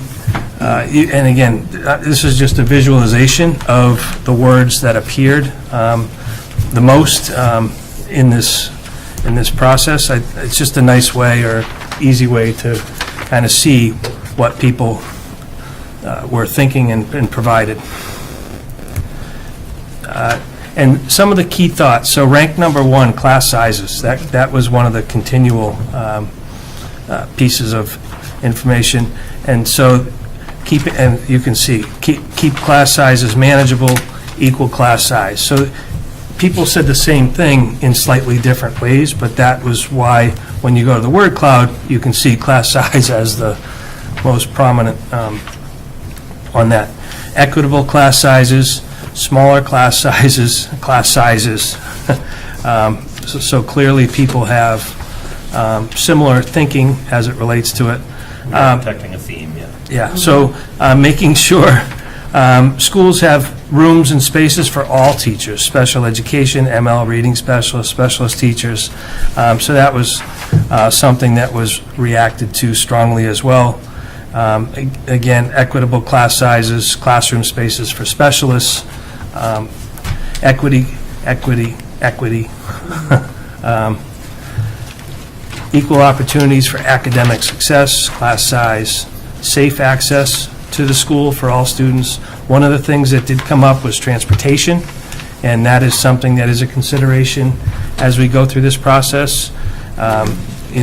We have, Alex alluded to, there's a bus contract that's out right now, and so we want to be cognizant of where students live and try to take that into consideration. Location, proximity, walkability, proximity to elementary school. And so, again, these are people's reactions to just an open question, but I thought it might be helpful to give you this information prior to you're talking about what the guiding principles might be. Proper staffing, again, proximity, keeping kids close. And then another thing that came through was long-term planning, and I think one of the things that Ms. Wetzel alluded to is Mr. Quinn, the building commissioner. We have actually a scheduled meeting with him next week. There's a lot of building that still is going on in Woburn, and so trying to be cognizant of when and how many units are being built in the timeline, and so that we don't have to do this again in 2 years. I've said it multiple times because it's easy to remember, but the Avalon at the mall, the number of students there far exceeded what the expectations initially were. So we went through that process. And again, Mr. Quinn has a handle on what's being built where and approximately when, and the percent occupancy of where we are. So that relationship with the city has been very good. And plan for the future, and the same kind of do what's right for the long term so we don't have to do this again in 3 to 5 years. Future population growth, transportation, community schools. So again, there was a theme that developed, and I just wanted to share that with the committee, again, prior to your deliberation on what factors or principles you want to utilize when you go through this process. So thank you for allowing me to share, and I will take questions if people have them. But Okay, so that's the community data. Does anyone have any questions for Dr. Crowley on this? All right, I don't seeing any. But we are going to be using this data. It's my understanding, Ms. Wetzel, that we will use the data from the community engagement summary to really look at our proposed guiding principles for the redistricting process. So if you'd like to Sure, go absolutely. there. Thank you.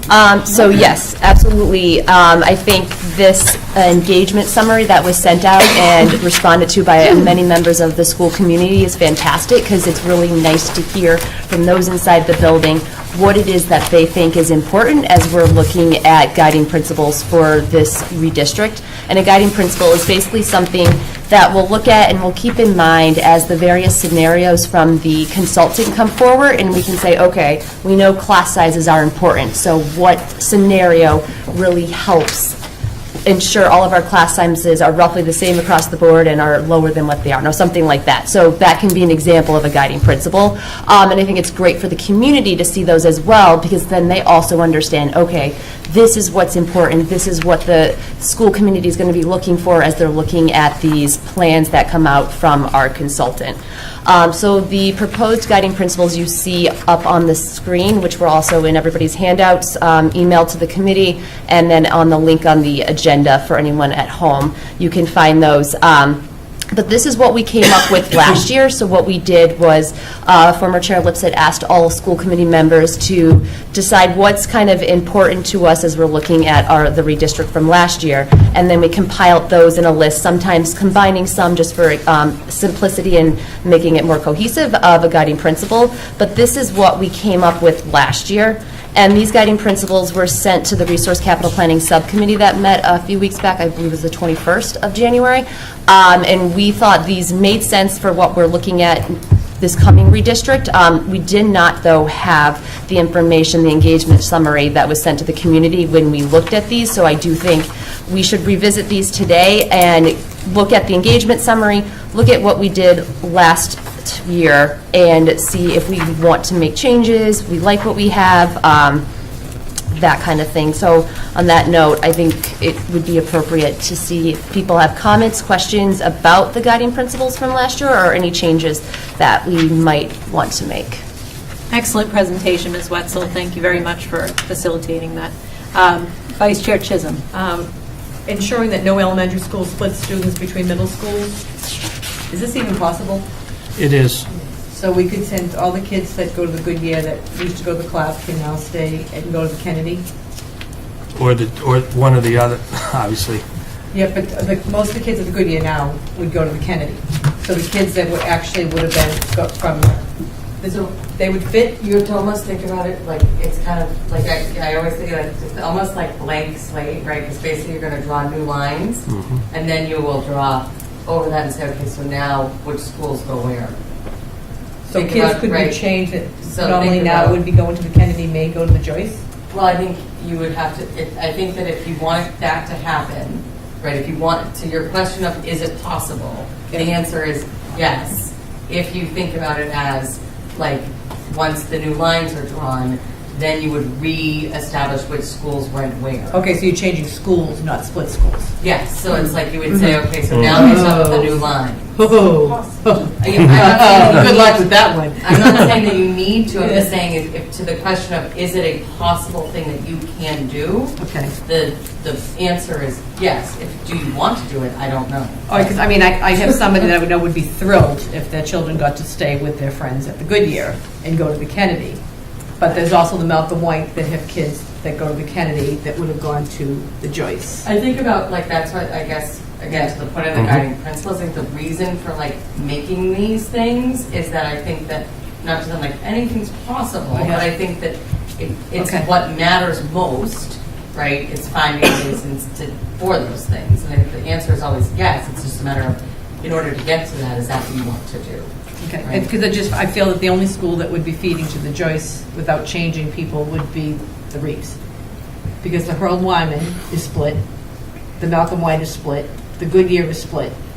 But if we The take, Reeves and the North Woburn, so none of them split. But The everyone else Shamrocks. does. Right. The Shamrocks. I'm sorry, you're correct. Yeah. so, I mean, so everybody would go on the Kennedy and would have an empty Joyce. Mr. Quayle probably would love it, but don't tell him. So that's one of my questions, is like, that needs to be really looked at. And I love the fact that we want every school to have the conference rooms and the space and the common space, but is there spaces in those buildings? I don't want to promise anybody things that we really physically can't promise. You know, I think that, I mean, as we say, the Harold Wyman is our newest school and is out of space. So it's just, it's great, but I don't know, and not redistricting 7th and 8th graders. I could see not 7th graders going to 8th, but keeping both, that's going to kind of kill the redistricting for the middle school. Only going to, so the 6th graders are the ones that will be redistricted. So it's kind of hard, but middle school is going to be an issue. I mean, challenge. Good luck. Those are my 3 things right now. I think that everything else is great, and you know, it's see what we can do. Okay. I'm trying to think if you're doing any action to strike, or you're just kind of commenting on what your priorities are, Vice Chair. Well, Chisholm. I think that I don't know how we could ensure that no elementary school is split. I think that if it's, Okay. that's. I understand what you're saying. I mean, if we could do it enrollment-based and say, okay, so if we keep the 100 kids or the 40 kids that we're going to go to the Joyce, still can stay at the Kennedy, is that a possibility? Or are we going to just say, you know, that we're going to keep it as is? Okay, I think I understand. Yeah. So you're not necessarily saying it shouldn't be on the list of principles, but maybe it's just something that, is it for you personally, something that's on the top of the list? Because there are other things that are more important. Yes. Excellent point, Vice Chair Chisholm. And Mr. Lipset. And just so through the chair to Mrs. Chisholm on that point, that's part of the reason why when we initially drew this up, we wrote to the degree possible we will seek to, right? So that there are things that we potentially could do, but they might have repercussions that we're not comfortable with. They may be lower priority than some others. And so, these are balances. We're not going to be able, to your point, to be able to do every single thing on this list. Yeah, 4 schools would be affected. That's So, this is part of the process of determining what's most important to the committee as we are probably going to see a handful of potential plans. We're going to be using these principles as we sort of evaluate them, and that may be we may be able to get one of these, but that means we may have to sacrifice something else, and so we'll see how that plays out. I did have one additional point. Of course, So Mr. Lipson. this was initially drawn up when I was chair, and I did not put in any of my own particular thoughts on guidelines. Let's hear them. And I was hoping I might have the committee's approval to add a close focus on equity for vulnerable and marginalized groups. So specifically racial groups, multilingual learners, low-income students. We have some imbalance in the district as is, and that's something that I think is an important thing to look at if we are, especially as the district is growing, is changing, we need to make sure that we are providing as equitable a environment for our students as possible. Are you suggesting so that each school community benefits from diversity? Precisely. So I guess I will make a motion to add, to the degree possible, equity for marginalized groups as a guiding principle. All right, I have a motion. Anyone want to second that? Okay, any discussion on that motion? Seeing none. All in favor? Aye. Aye. Okay, so we're adding, perhaps Mr. Lipsick could send language Yeah. to myself and Yep. Dr. Crowley. I'll review the tape. Anything else? Okay, Ms. Moran. Thank you, Madam Chair. If I could, so it sounds like we're going to kind of go with these 2 documents, Ms. Wetzel's proposed guidelines that we drafted from a year ago, the engagement summary from Dr. Crowley. Again, the engagement summary somewhat involves the community, 582 participants. I'd like to see more public input as to the direction that we might be missing on the proposed guidelines that perhaps fell through the cracks on Dr. Crowley's engagement summary.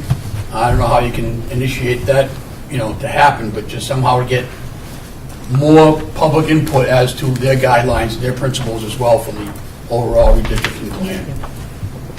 Thank you, Ms. Mulrennan. Ms. Wetzel. I think that I do like that idea, and it's important to keep in mind, we don't need to have the guiding principles voted on or finalized today. Right. We don't need them really till we have the scenario. Well, we need them before the scenarios because we need to know what we're looking at when we get the scenarios. But we have a few weeks here, and I think incorporating some of this community input that we have here and potentially grasping some more could be beneficial as we look at these. And there's some things we need to reword anyhow based on the conversation today. So I think it does make sense to take a little bit more time and bring these up forward to maybe put them back, if I could make a motion actually, to send these back down to resource capital planning to have a peek at again to see if we can incorporate additional information in the community survey and anything else that might come out from our community and the rewording that was mentioned today as well.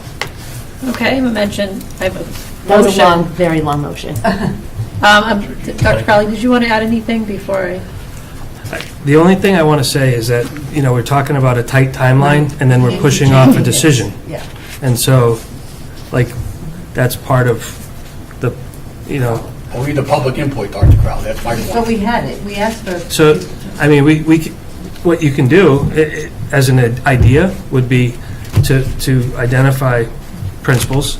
I can push this out to people and have them react to it, because I hear you, Mr. Morenin, I don't want to be There's 2 pieces exclusive. of, there's 2, guidelines or procedures, but again, parents are going to be up, looking for answers. And if they can get their input now to be presented at the planning of the redistricting plan, then those answers would already be completed before, we have this plan, well, what about? And it kind of messes the waters a little bit. If you had the input ahead of time, then it's like, you were thinking ahead of time. Good, it's covered in either the engagement summary or perhaps the guiding principles so that you're not backtracking again like we did last year. That's my point exactly. The consultants, for the money they're getting, perhaps that's, part of their presentations to the public. So I'm just looking forward to updating the public as much as we can before we take such a drastic measure. Thank you. I have a motion on the floor. Do I have a second to Ms. Wetzel's motion? Second, okay. Is there any, motion. is Including with there that, any discussion on that motion, Mr. Mulready? sorry, It's okay. on the motion, I'd like to find some way to incorporate some more public input. Okay. I don't know, So, amend the okay. motion or just We'll leave it send you at to that? Duncan's with a clipboard. I mean, whatever. So, Ms. Chisholm on the motion. The only thing is that this is just going to be another layer of something else to do when they need to be doing what they're doing. So I just think that maybe we could just put this on the website, on the school committee, and have people respond to you, send an email with anything additional that they would like to see, so that we don't, I mean, you're going to get people in June telling us what we didn't do, no matter what we do, no matter how many times we do this. And there's going to be people with different opinions on everything we do, and that's why we hold citizens' participation. So, I mean, we just need to, again, we need to move forward with this. We can't keep pushing it backwards. Ms. Wetzel, are you comfortable with voting on these as is with Mr. Lipsett's amendment to it? And then if you start to see trends and you hear things and you want to come back and revisit the guiding principles, You can we do amend it. that? You can always add something. Is that, are you comfortable with that? So it would be like a living A live document. document. Yes. A living, breathing document that can be amended as we hear back from folks. So we have guiding principles, but yet we are flexible enough to change them with community input. Does that make sense to you, Ms. Wetzel? It does make sense, Okay. yes. If you want, you could withdraw your motion, and then we could do that. And then your chair of resources, and if you start to see or hear things, you and Mr. Lipsett, about from the community, I know you're highly engaged in the community, if you want to revisit the principles, we're all ears. Does that make sense? It does, yeah. Okay. No, that makes sense. I can withdraw the motion, and we can make this a living, breathing document that we can add to throughout the time we wait for the plans. Okay, awesome. All right, so I will accept a motion to approve the proposed guiding principles for WPS redistricting with the stated input from Mr. Lipsett. So moved. Any Second. discuss? I need to get my timing down. I need to get the timing down. Any discussion on that motion? All in favor? Aye. Aye. Okay, that motion passes. And the superintendent will push it out? Is that right? Okay. And Mr. Lipsett, if you could just articulate the exact language that you want, I can do this. and then we can post that. Thank you. And then, Ms. Wetzel, you hear things, come bring it back, we'll revisit. Thank you. Thank you so much for the collaboration. Okay, moving on. So this is me. So I had a couple of questions from the community, as did a couple other members, about the status as far as building Mr. recommendations. Chin, do you want to pass the gavel? Yeah. You going to? Yes, I do. Vice Chair Chisholm, would you mind? You can just pass the gavel down, I'd throw it. Yeah. Maybe get our steps in back Actually, and I'll forth. stop by Okay, there you go. Colleen's seat. It's Colleen's birthday, by the way. Well, there you go. So, Ms. Crowley, if you'd like to update us on this status of the building recommendations. Thank you. So I was chair of the BCPC, and we made recommendations regarding the 4 oldest buildings in the community, the Kennedy, the Joyce, the Alta Vista, and the Linscott, and we presented them to the committee as far as actually seeking all of the buildings to be replaced. And at this point, though, I am recommending that because we haven't completed redistricting, it doesn't really make sense for us to go forward with the building recommendations, because in order to seek MSBA funding, it's my understanding that we really need to know what exactly we need to maximize the resources as much as possible before we seek the extraordinary assistance from the MSBA to build any building. So that's my input on that, Madam Chair. Is that a motion? So I'll make a motion that we table the building recommendations until immediately after we have a redistricting plan, so that we can integrate the new redistricting plan with the MSBA application. Okay, do we have a second? Second. On the motion. Yep. Sorry. Okay, sorry, go ahead. Again, it's my fault, I should probably look into this a little bit deeper, but is the understanding that the MSBA won't accept any letters of intent without a district redistricting plan, or the plans to make a plan? That's my question. Does anybody have a distinct answer to that right now? Because if they say no without a plan, well, according to the meeting tonight, we're going to have a plan by the end of the school year. And the MSBA is accepting letters currently. So if you indicated in the letter to the MSBA, interested in a North Woburn school, redistricting plan will be completed May whatever. I think that's possible. I think that it would be very difficult to enter into the program, especially, it's not necessarily North Woburn or the New Alta Vesta. If that's what the committee is going to do, it would be the ECP, really. And the middle, the middle schools are also a factor too. So I think we could send a letter, an SOI, but it really wouldn't have complete information. Well, the information that the feasibility study has, the information that the city of Woburn has through the mayor's office, the superintendent may have from his files, could be enough with the intent to have a redistrict plan by the end of the school year to at least get us on the radar of the MSBA for future funding. That's my point tonight. So if that's, That's again, why the recommendation is a great recommendation that we hold off on some things, but I think if we don't, at least make an attempt to replace the Linscott and the Alta Vesta with the MSBA funding, the MSBA letter of intent, which is due, soon. Before April 11th. Right, but again, we're going to have a redistricting plan by then. We're going to have a feasibility study which indicates the need for a new Linscott and Alta Vesta school strongly, as well as your other buildings as well. But I think the initial letter should indicate Alta Vesta Linscott replacement, redistricting plan in place, funding availability, MSBA cooperation with the city of Woburn. Just a couple things. The building committee's recommendation was to seek MSBA funding for the new middle school. And we haven't actually voted on either of that yet. And your recommendation to remove the current plan is fine.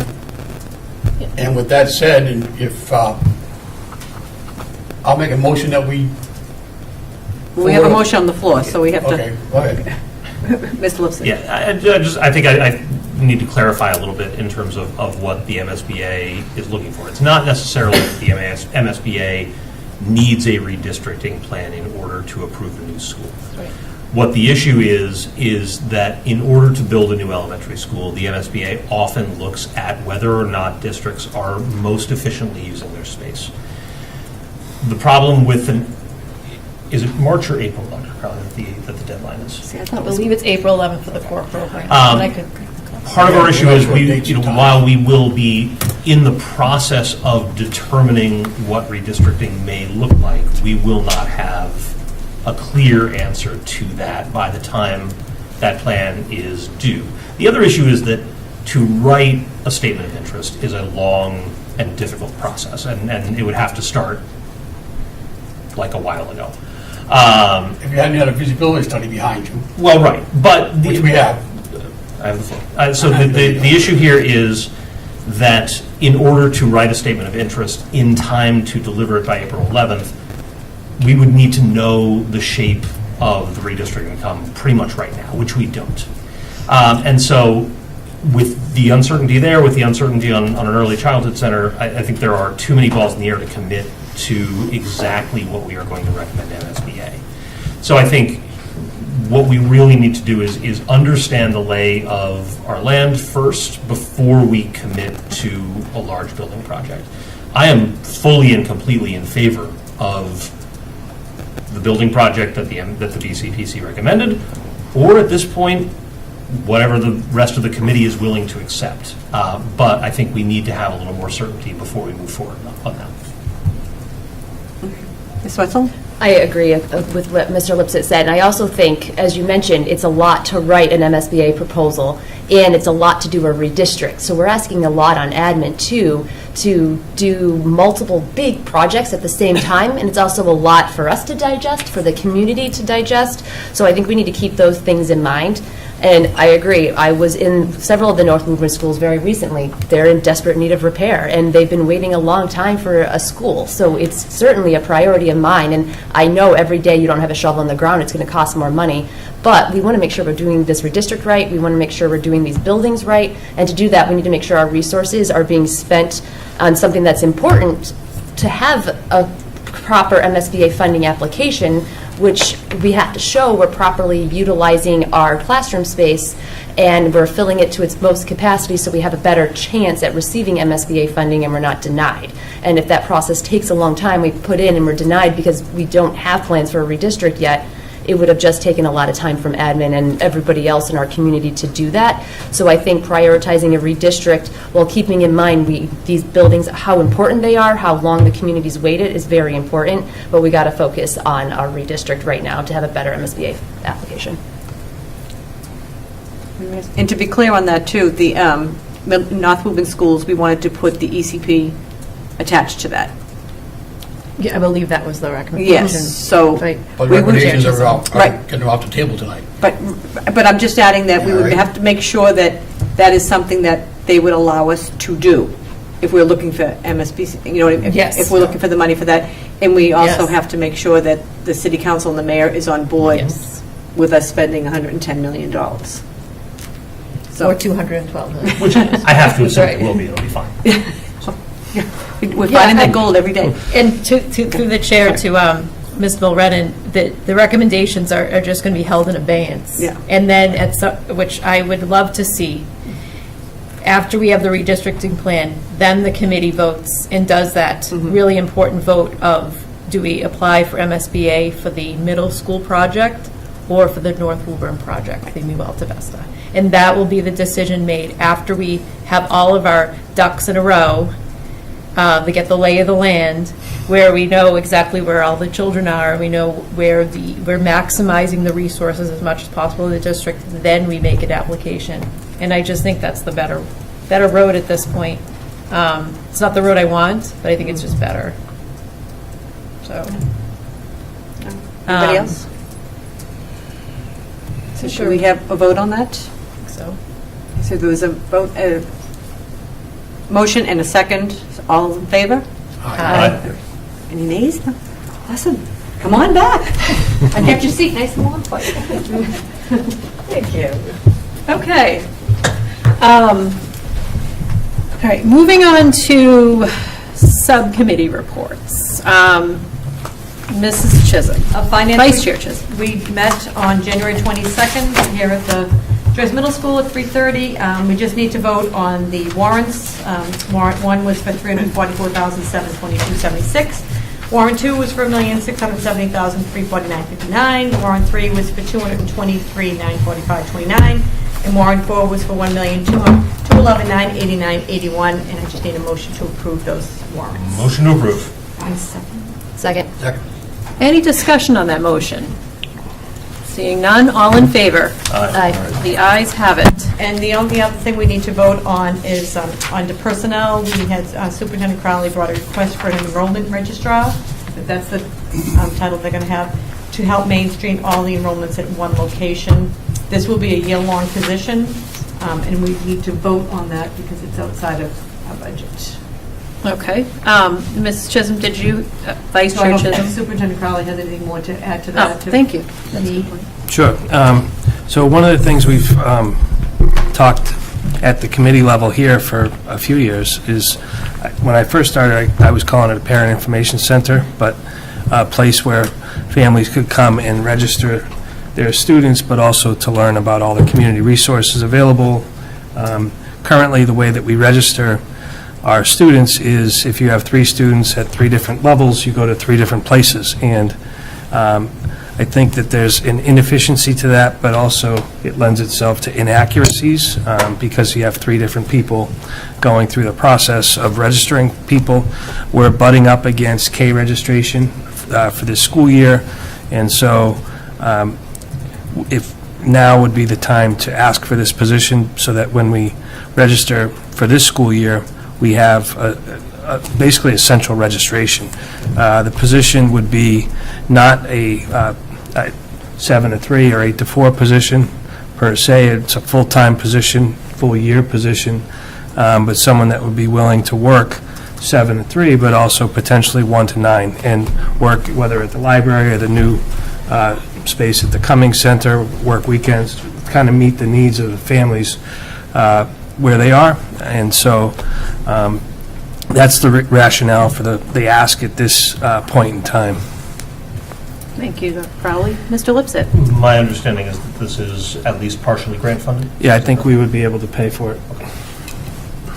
And then it would become a budget item. Yeah, yes.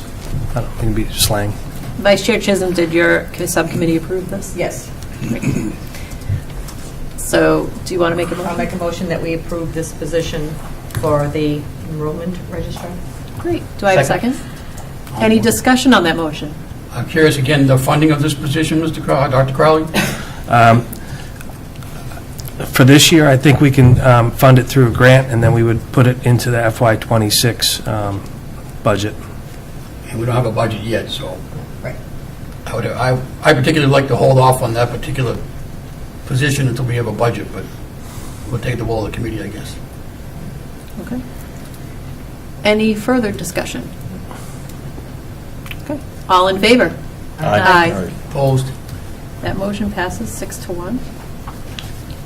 Ms. Chisholm, did you have anything else? Nope, that was it. Any questions for Vice Chair Chisholm? Seeing none. Community Relations, Mr. Austin? We have not met yet. Mr. Austin, I have a task for your subcommittee, if you would like to accept it. Yes. As the committee saw, we got some very distressing emails about the ongoing changes in the administration, and I'll get to that in correspondence, but the committee has seen it.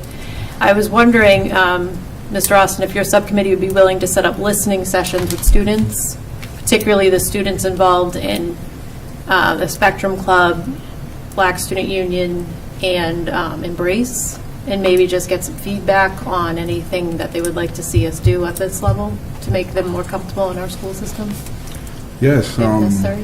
Which I want to acknowledge, by the way, this was completely your idea. Yes, it was. I guess. I've heard you But say I will say before. this, great minds think alike. Oh, And you and I are thinking alike. So this is something that has been on my heart even before I ran, for election, is to have a space where all students are able to feel safe. And I think in order to do that, we must listen to the issue that they have. And I think this is something that really is needed, considering the climate of our schools and the issues that we've heard. So yes, I am wholeheartedly interested in doing it. This is something I've already planned to do, and I am looking to sit with you, Madam Chair, to strategize more, and just move this forward. I'm excited. all right, great. I had a conversation with Dr. Crowley today, and he felt that this was a great idea as well. So, and the structure of it for the public is just to really give this a student voice to some of the work that we do at this table, so that they know that we have their backs during this time. I think Dr. Crowley? there were a couple policies, right? Oh, and of Yeah. course, yes, because we do two things: we budget and we policy, and we can use their student voice in order to look at our policies to see if anything has to change, including potentially our harassment and discrimination policy, for instance. Exactly. This is something that I felt like Dr. Crowley, Principal Rasmussen, even I think Mr. Lipset was part of the original kind of idea of like, let's initiate this. This is something I'm looking to continue working with Principal Rasmussen to kind of strategize on best practices. I don't even know if it's been done prior, but we'll work things out and we'll keep it moving. Okay. Thank you. Okay, moving on to curriculum and data trends. Mr. Lipset? We met just before this meeting. I'm going to spare the committee my full minutes until the next meeting, but we do have an action item that is time sensitive, so I'm going to ask the committee in a moment to suspend our normal rules to adopt a new policy. The policy concerns the competency determination. As the committee is aware, with the November vote to end the use of MCAS as a graduation requirement, DESE has determined that we do need to replace it with a new competency determination. That's what MCAS served as, so beyond district graduation requirements, a statewide competency determination to ensure that students graduating from high school met competency in specific areas. MCAS tended to tie that to 10th grade ELA, math, and 9th grade for biology and science. So what Ms. Young and her staff, as well as high school staff, have been working on is a revision to policy IKF, graduation requirements and competency determination. That should be on all of your tables, and it was forwarded earlier as well. What the policy essentially does is first update our graduation requirements in terms of the credits necessary to graduate. Most of this is sort of aligning with current practice, but then also creating a new competency determination to replace what MCAS served as. What the policy proposes is to use essentially 10th grade equivalencies for the competency determination. So students who've already achieved a competency determination through prior MCAS testing, so current juniors, seniors who have passed their MCAS, this does not necessarily apply. They've met their competency determination. This is for students who fall outside that window. So we are saying that this policy would state that competency determination is to receive a passing grade in the equivalent of a 10th grade English course or equivalent, receive a passing grade in the equivalent of Algebra 1 and Geometry course, or receive a passing grade in the equivalent of receive a passing grade in the equivalent of biology or physics course. This is essentially what a 10th grade student would be expected to have anyway, and this is what MCAS had been measuring. So that is the policy that is on the table, and Ms. Young, if there's anything that I'm leaving out, feel free. No, I think just recognizing that similar to MCAS, there were a small group of students that needed alternative paths, and so we still have panel review for students, outliers or other contingencies. So again, parents will start to get communications, especially students. One of the things around the policy is just ensuring that this was done prior to this next round of course selection. It's a very small group of 11th and 12th graders, as most of MCAS fulfilled it, but really working on plans with our current 10th graders. Thank you, Ms. Young.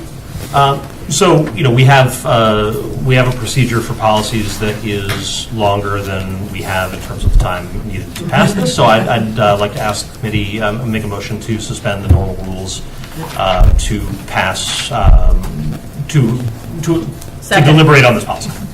Okay, so we have a motion to suspend the rules of regular business. Do I have a second? Is there any discussion on that motion? All in favor? Aye. Motion passes. Mr. Lipsick, did you want to make another So motion? then, yes, I would like to make a motion that the committee adopt policy IKF, graduation requirements and competency determination. I have a motion. Second. Any discussion on this motion that is absolutely required by law now? I do have a question. Of course, Mr. Austin. I wanted to know, what about students of previous years, those that already graduated?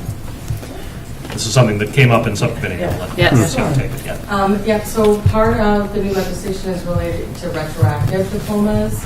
And so we're currently working through with high school staff in terms of what this process looks like.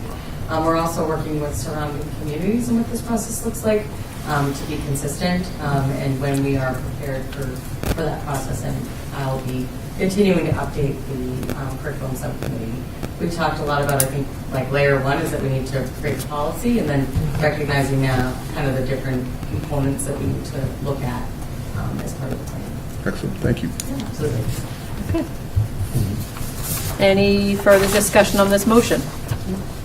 Mr. Mulrennan. Thank you, Madam Chair. If I could, the point of what Mr. Austin brought up, my point exactly from, again, Amy Cadosa brought that up to the committee. I'm glad it's going to get addressed.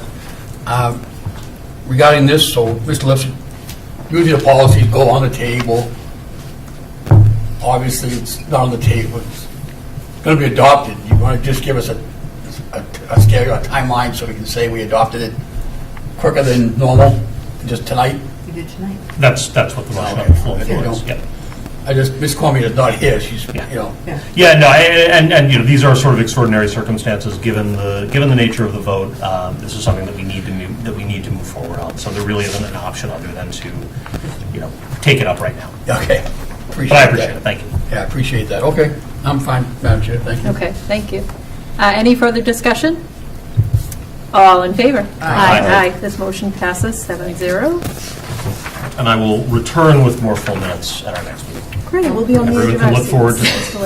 It'll be great. Eagerly awaited. Policy, so Ms. Cormier is not here tonight. I want to wish her a happy birthday.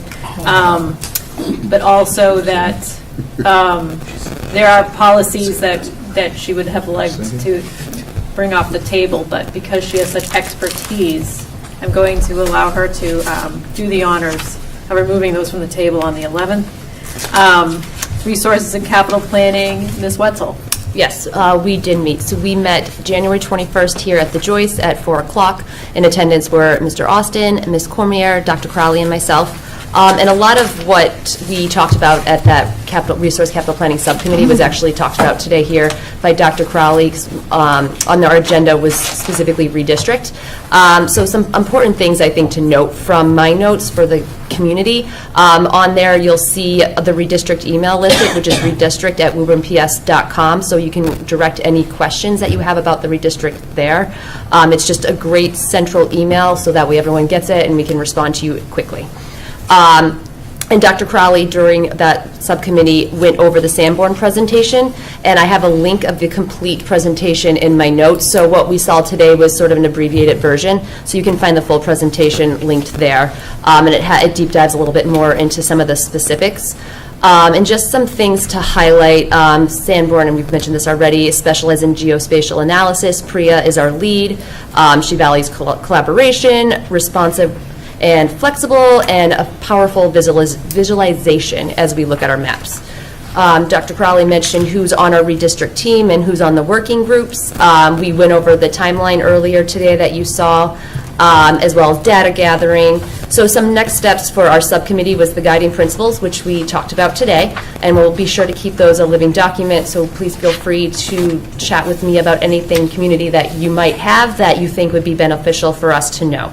And then we also talked extensively about a communication plan, because we value transparency and we want to make sure everyone is informed, feels involved, and has the opportunity to be involved. So we talked about things like having this in s'mores newsletters that go home, making sure those go both to the elementary and the middle school level, since both are involved in this redistrict process. Doing robocalls when there's anything important, sending remind messages, which as a family member you'll get, it depends how you subscribe, but you can get them through text or through email, and there's an app that you can also download onto your phone where you can see all of that as well. So there's a lot of opportunities here, and we will make sure all of that is also translated for anyone that needs those services. And we're continuously open to communication pathways that might work for the community, so that's something you can also forward on. If there's something that we haven't thought of that you have that would be beneficial, please let us know. And we all have a meeting with Mr. Quinn on Monday this coming week, and there he'll go over all the new builds and how many students we might anticipate and things like that. So I think that'll be very important as we're looking at for projecting what our student population might look like. And there's a link to the construction plans that Mr. Quinn has already provided us. So you can go on, open that link, and you can see everything that Woburn currently has. We don't have student information yet, but that's something that we're hopeful in gathering. We adjourned at 5:04, and our next meeting will be Tuesday, February 4th at 4 p.m. here at the Joyce. Thank you, Ms. Wetzel. Any questions from Ms. Wetzel and Resources and Capital Planning Subcommittee? Seeing none. Woburn BCPC, we already did that. ECP task. Oh my God, why do I always forget you? I swear I don't do it on purpose. I don't do it on purpose. Come on. I'm sorry, Ms. Small-Rennan. Yeah. SSA. SSA met, again, these kind of overlapping some of these points. Again, if I repeating myself, I'm sorry. We met here January 14th at 6:15 in the conference room. Myself, Mr. Lipset present. So the superintendent, Ms. Ryan, Ms. Kluberry was there as public. Item number 1, we have update from Ms. Ryan. Again, if some of these have changed, Ms. Ryan, because it's a fluid motion over there at the department, so she had 61 move-in students and some intense needs. Staff is doing very well with this number. The DESI was on site, as we recognized in the previous meeting, staying compliant with all of our ACP plans with some minor issues to address. ESY staff, high school in Reeves, a new location for the school year because of the Shamrock roof is coming together. It's a work in progress. There'll be updates on that to follow. PD Equity in Action. The book club is taking off with big successes. The Vibe boards, which they had at the previous meeting, I'd call it a smart board, but I guess the Vibe boards are up and running all around the district and working out very well. We have new IEP format for the parents in need, so the students are running those, and they're running with some minor hurdles. Tonight, the CPAC met at the library. Myself and Mr. Austin had to pop in there, and things are the same. They're basically getting through the IEPs. They no real contact with any issues, but the parents were, getting through that as well. The fall programs with the full paraprofessionals, always a challenge getting the paras in the schools. Again, contact Ms. Ryan if you're interested in becoming a para. The Gain is doing well at the Goodyear, thanks to Ms. Patrici. The Rise Shamrock's very stable, no current issues. Item number 2 was item 1 was Ms. Ryan's updates. Wilson Reading Tier 2 working well, seeking students to work in the program. The sped budget, again, Ms. Ryan has changed. She tells me that it was doing well on January 14th, and Ms. Ryan and Mr. Doherty at the City Hall are very much in touch regularly to keep the budget in line. No reports update from Mr. Chapman. Tonight, they're meeting at the library. We've had a couple of new faces joining CPAC tonight, so that was interesting for Mr. Chapman to get those people involved. Ms. Kuberry's public comment was she wanted to know about school security. I let her know that night following that meeting, we were going to meet with the police department and the mayor, and we got our updates at executive session, and the meeting adjourned at 6 o'clock to begin the school committee meetings. That was SSA. Thank you, Mr. Mulrennan. Any questions for Mr. Mulrennan and SSA? How'd I do, Ms. Ryan, okay? You did very well, actually. One clarification is the extended school year program in the summer is typically it's held at the Shamrock and at the high school. And as Mr. Mulrennan said, because the Shamrock needs a new roof, it is not confirmed, but it will likely be at the Reeves and the high school for this summer. We are working on that, but because we are aware that the Shamrock needs a roof, we are looking at an alternate location. So yes, but no, you did quite well. And again, we had Mr. Dizio tonight, but you and Mr. Doherty getting along well for the budget? We have a meeting next week. Okay. And yes, we're doing well. I watch it very closely. The one area that I continue to keep a very close eye on is the special education transportation. It's a tough one to predict, but we're watching that closely, and right now I think we're on target. Okay. Thank you Thank very you, much. Ms. Mulrennan, Appreciate that. and thank you, Assistant Superintendent Ryan. Okay. Sorry about Woburn that. Building Committee, we already did. And ECP Task Force, did you have any updates, Ms. Wetzel? We haven't met, but just a quick update. I mentioned this last meeting, but February 4th, so that's next week, Tuesday, I'll be at the library in the fireplace room at 6 o'clock for a listening session for the community to talk about anything related to the ECP, specifically kind of focused around modular use, but really open to any feedback from the community. Also on that note, I'm working on putting together a one-pager or slide, some sort of information to help the community better understand modulars and logistics about them, costs associated with them, things like that. I just think it would better help the community know what a modular is. I put a lot of that inside of my notes, but I think this would also be helpful. Thank you, Ms. Wetzel. Okay. Any questions for Ms. Wetzel and the ECP Task Force? Correspondence, we had quite a bit. So as I mentioned earlier, Danielle Bergeron emailed us with regards to concerns about the immigration enforcement in schools. Melissa Greer also corresponded with us with regards to the immigration enforcement in schools, and I responded to both of those on your behalf.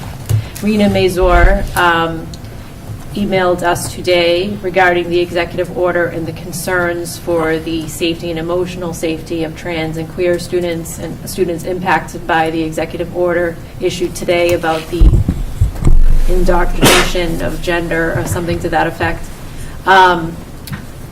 Jennifer Jones also communicated with us regarding her concerns for the same executive order regarding the indoctrination of gender and the concerns and safety and well-being of trans students and other students that may be impacted.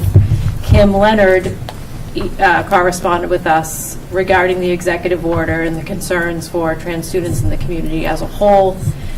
Suzanne Fee corresponded with us about concerns regarding the untimeliness of access to scholarship opportunities.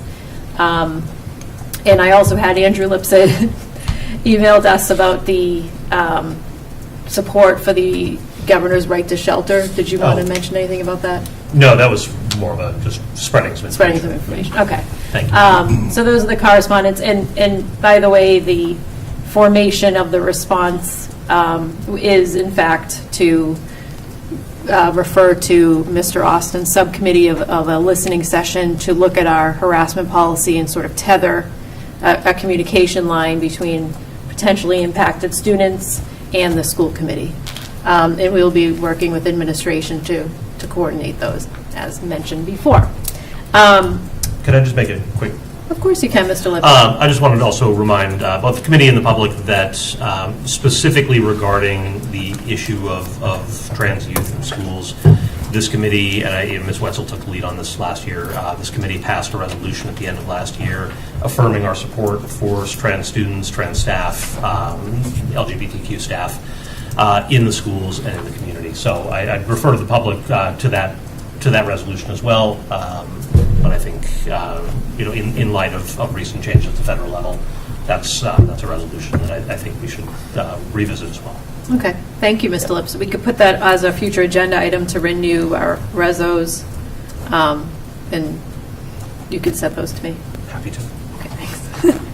Any more future agenda items? Just if I may, Of course, Madam Mr. Chair, Mulrennan. if the superintendent want to just comment on the immigration shelter, about what we're dealing with that in the schools currently. And we've been doing it for years, but just for the public's edification tonight. Yeah, so I think what you're alluding to, I sent you an email this afternoon as an update. We were just notified within the last 48 hours, 24 hours, that the extended stay as a shelter is closing tomorrow. And so the families are being relocated. My understanding, there's 7 families that are there, and the majority are being relocated, fortunately, to the Sonesta, so the students that are in the Woburn Public Schools are able to stay in the Woburn Public Schools. And again, that communication happened from the state. I was today. Yesterday, I got an email from the mayor. So that's the extended stay. The Sonesta remains as a shelter. Thank you, Dr. Just Crowley. again, about the immigration people coming to our buildings, again, Yes. you wanted to comment on that tonight? Yeah, so I sent out an update to the staff and then community this afternoon. We have protocols in place at the schools. The principals and front office staff are very cognizant of the protocols. Should anyone show up at the schools, thus far no one has come to our schools, but I want to reinforce that, our job is to keep all students safe when they come to school. I want kids to feel safe here at school, and by the same token, reinforce that our job is to educate, and we will follow the law. Thank you, Dr. Crowley. Mr. Lipson. And just as a question of clarification, the schools, due to a number of factors, including privacy laws, don't keep immigration status. That's not something No, we don't. collect. No. And so that's not something that will be able to be gleaned from. No. Okay, thank you. There's also FERPA Yep. violation there. Thank you, Mr. Lipset. That's an important clarification. And thank you, Ms. Mulrennan, for asking. And Ms. Wetzel. Sure. I just wanted to add to the future agenda item in terms of the resolution. I think it's important to reaffirm that, but I think it's also important to check in about how we've done so far since we passed the resolution, and are there areas that we can do better in or areas that we need to improve. And I love the listening sessions so we can get student involvement. I think that's really important, and I know when we passed that resolution, we had advisor from the Spectrum Club involvement on that, and she was talking with their students, Ms. Paulette Ramos. So I love that listening session. And then in regards to the right to shelter and our students that are in positions where they might feel a bit uncomfortable because of some of the executive orders that have been passed recently. I like the listening sessions for that too, and I like, Dr. Crowley, what you sent out, and I thank you for that information that went out to the community. I also just want to make sure that and I know we are, but I think it's good for the community to hear, like, our staff has gone through proper training. We've talked to staff members, we've talked to transportation, because we don't want someone to get in butt or bus and try to take one of our kids off. Like, our transportation services, are they informed on this training as well? Like, just making the parents feel comfortable sending their kids to school, because we want our kids and our school family to feel safe when we're there. And I know we're doing all the right things, but I think it's important that we bring that forward to the community so they can rest well tonight. So I don't know if there's any update you can provide on what training we've done, or anything to elaborate on the email that you sent out earlier this afternoon. Specific to I would default to the I Love You Guys training, the school safety training that we've all gone through. The email that I sent out was more around if somebody were to show up at school, how to keep our kids safe, and who shows up, what information we can give out. It's very limited, and what to do if somebody shows up. So it's variable. There is no set answer. It depends on who shows up and what they have. And so a judicial warrant is different than somebody that shows up to dismiss a child. So, we have to trust our administrators at the building level to interpret who's in front of them and make good decisions in real time. I've spoken with each of them, and they know should anything escalate beyond what they are comfortable with to contact us, and we'll manage it appropriately. Thank you. Thank you, Ms. Wetzel. Mr. Austin. Yes, so thank you, Madam Chair. I just wanted to speak briefly on two subjects really quick. Andrew Lipset posted today about a resolution of affirmation for students and staff, community members of color that was adopted in 2020. I just wanted to bring that to light as far as affirmation goes. I also wanted to, earlier we talked kind of humor around my idea of having a listening session. I wanted to touch back on that because I wanted to say that this fight on racial issues and discrimination has been very taxing on me. Again, the reason I got involved was because of issues of race. Even though it was my idea, but for you guys to push it forward and to be supportive, I really wanted to acknowledge that. Andrew Lipset, Ellen Crowley, I know I can go start naming everyone, but I just appreciate you guys. I wanted to acknowledge you guys because you could have easily walked the other way. And so from the bottom of my heart, I'm grateful that there is support and there is conversations and there are people that are willing to have these conversations as tough as they are. And so I just wanted to say thank you. I guess joining the fight, if you will. That's the best I can say. So. Mr. Austin, thank you for saying that, and we're here to support your initiative to have listening sessions, and I know you heard, I think the committee's excited, because Wetzel's already thinking about questions that she's going to ask. Sorry, I had time. So, we have you, we're excited to, your idea to talk to kids and see what we need to do on this level is great. Yes. Okay. Anything else? Yes, Ms. Mulrennan? Madam Chair, I just have my list from last meeting regarding the future agenda items. Sure. I won't bore you with the list. I've emailed the committee members again. Perhaps pick away at a little bit of this, just to, I think Dr. Crowley referred to it as silver linings during the COVID time, all the good stuff that we're doing in our schools, and all the great happenings, besides budgets, and besides redistricting, and all that we're trying to do here, we still have a lot of good stuff happening in our buildings that, given the opportunity, just get some of these people that I mentioned, come in and just say what a wonderful time they're having in our schools. That's kind of what my list of agenda items included, and you refer to them and bring some of these factors in when you get a chance. Thank you. Thank you, Mr. Wallman. I do have your list. I appreciate it. Anything else? Future agenda items? Or I guess correspondence too. We never actually moved to the next thing. Anything? No? All right. Motion to adjourn. Do I have a second? Second. Are you guys all in favor of that motion? We're probably all in favor. This I don't want to speak meeting for the committee. is adjourned. All right, so Mike, can you do the 6th?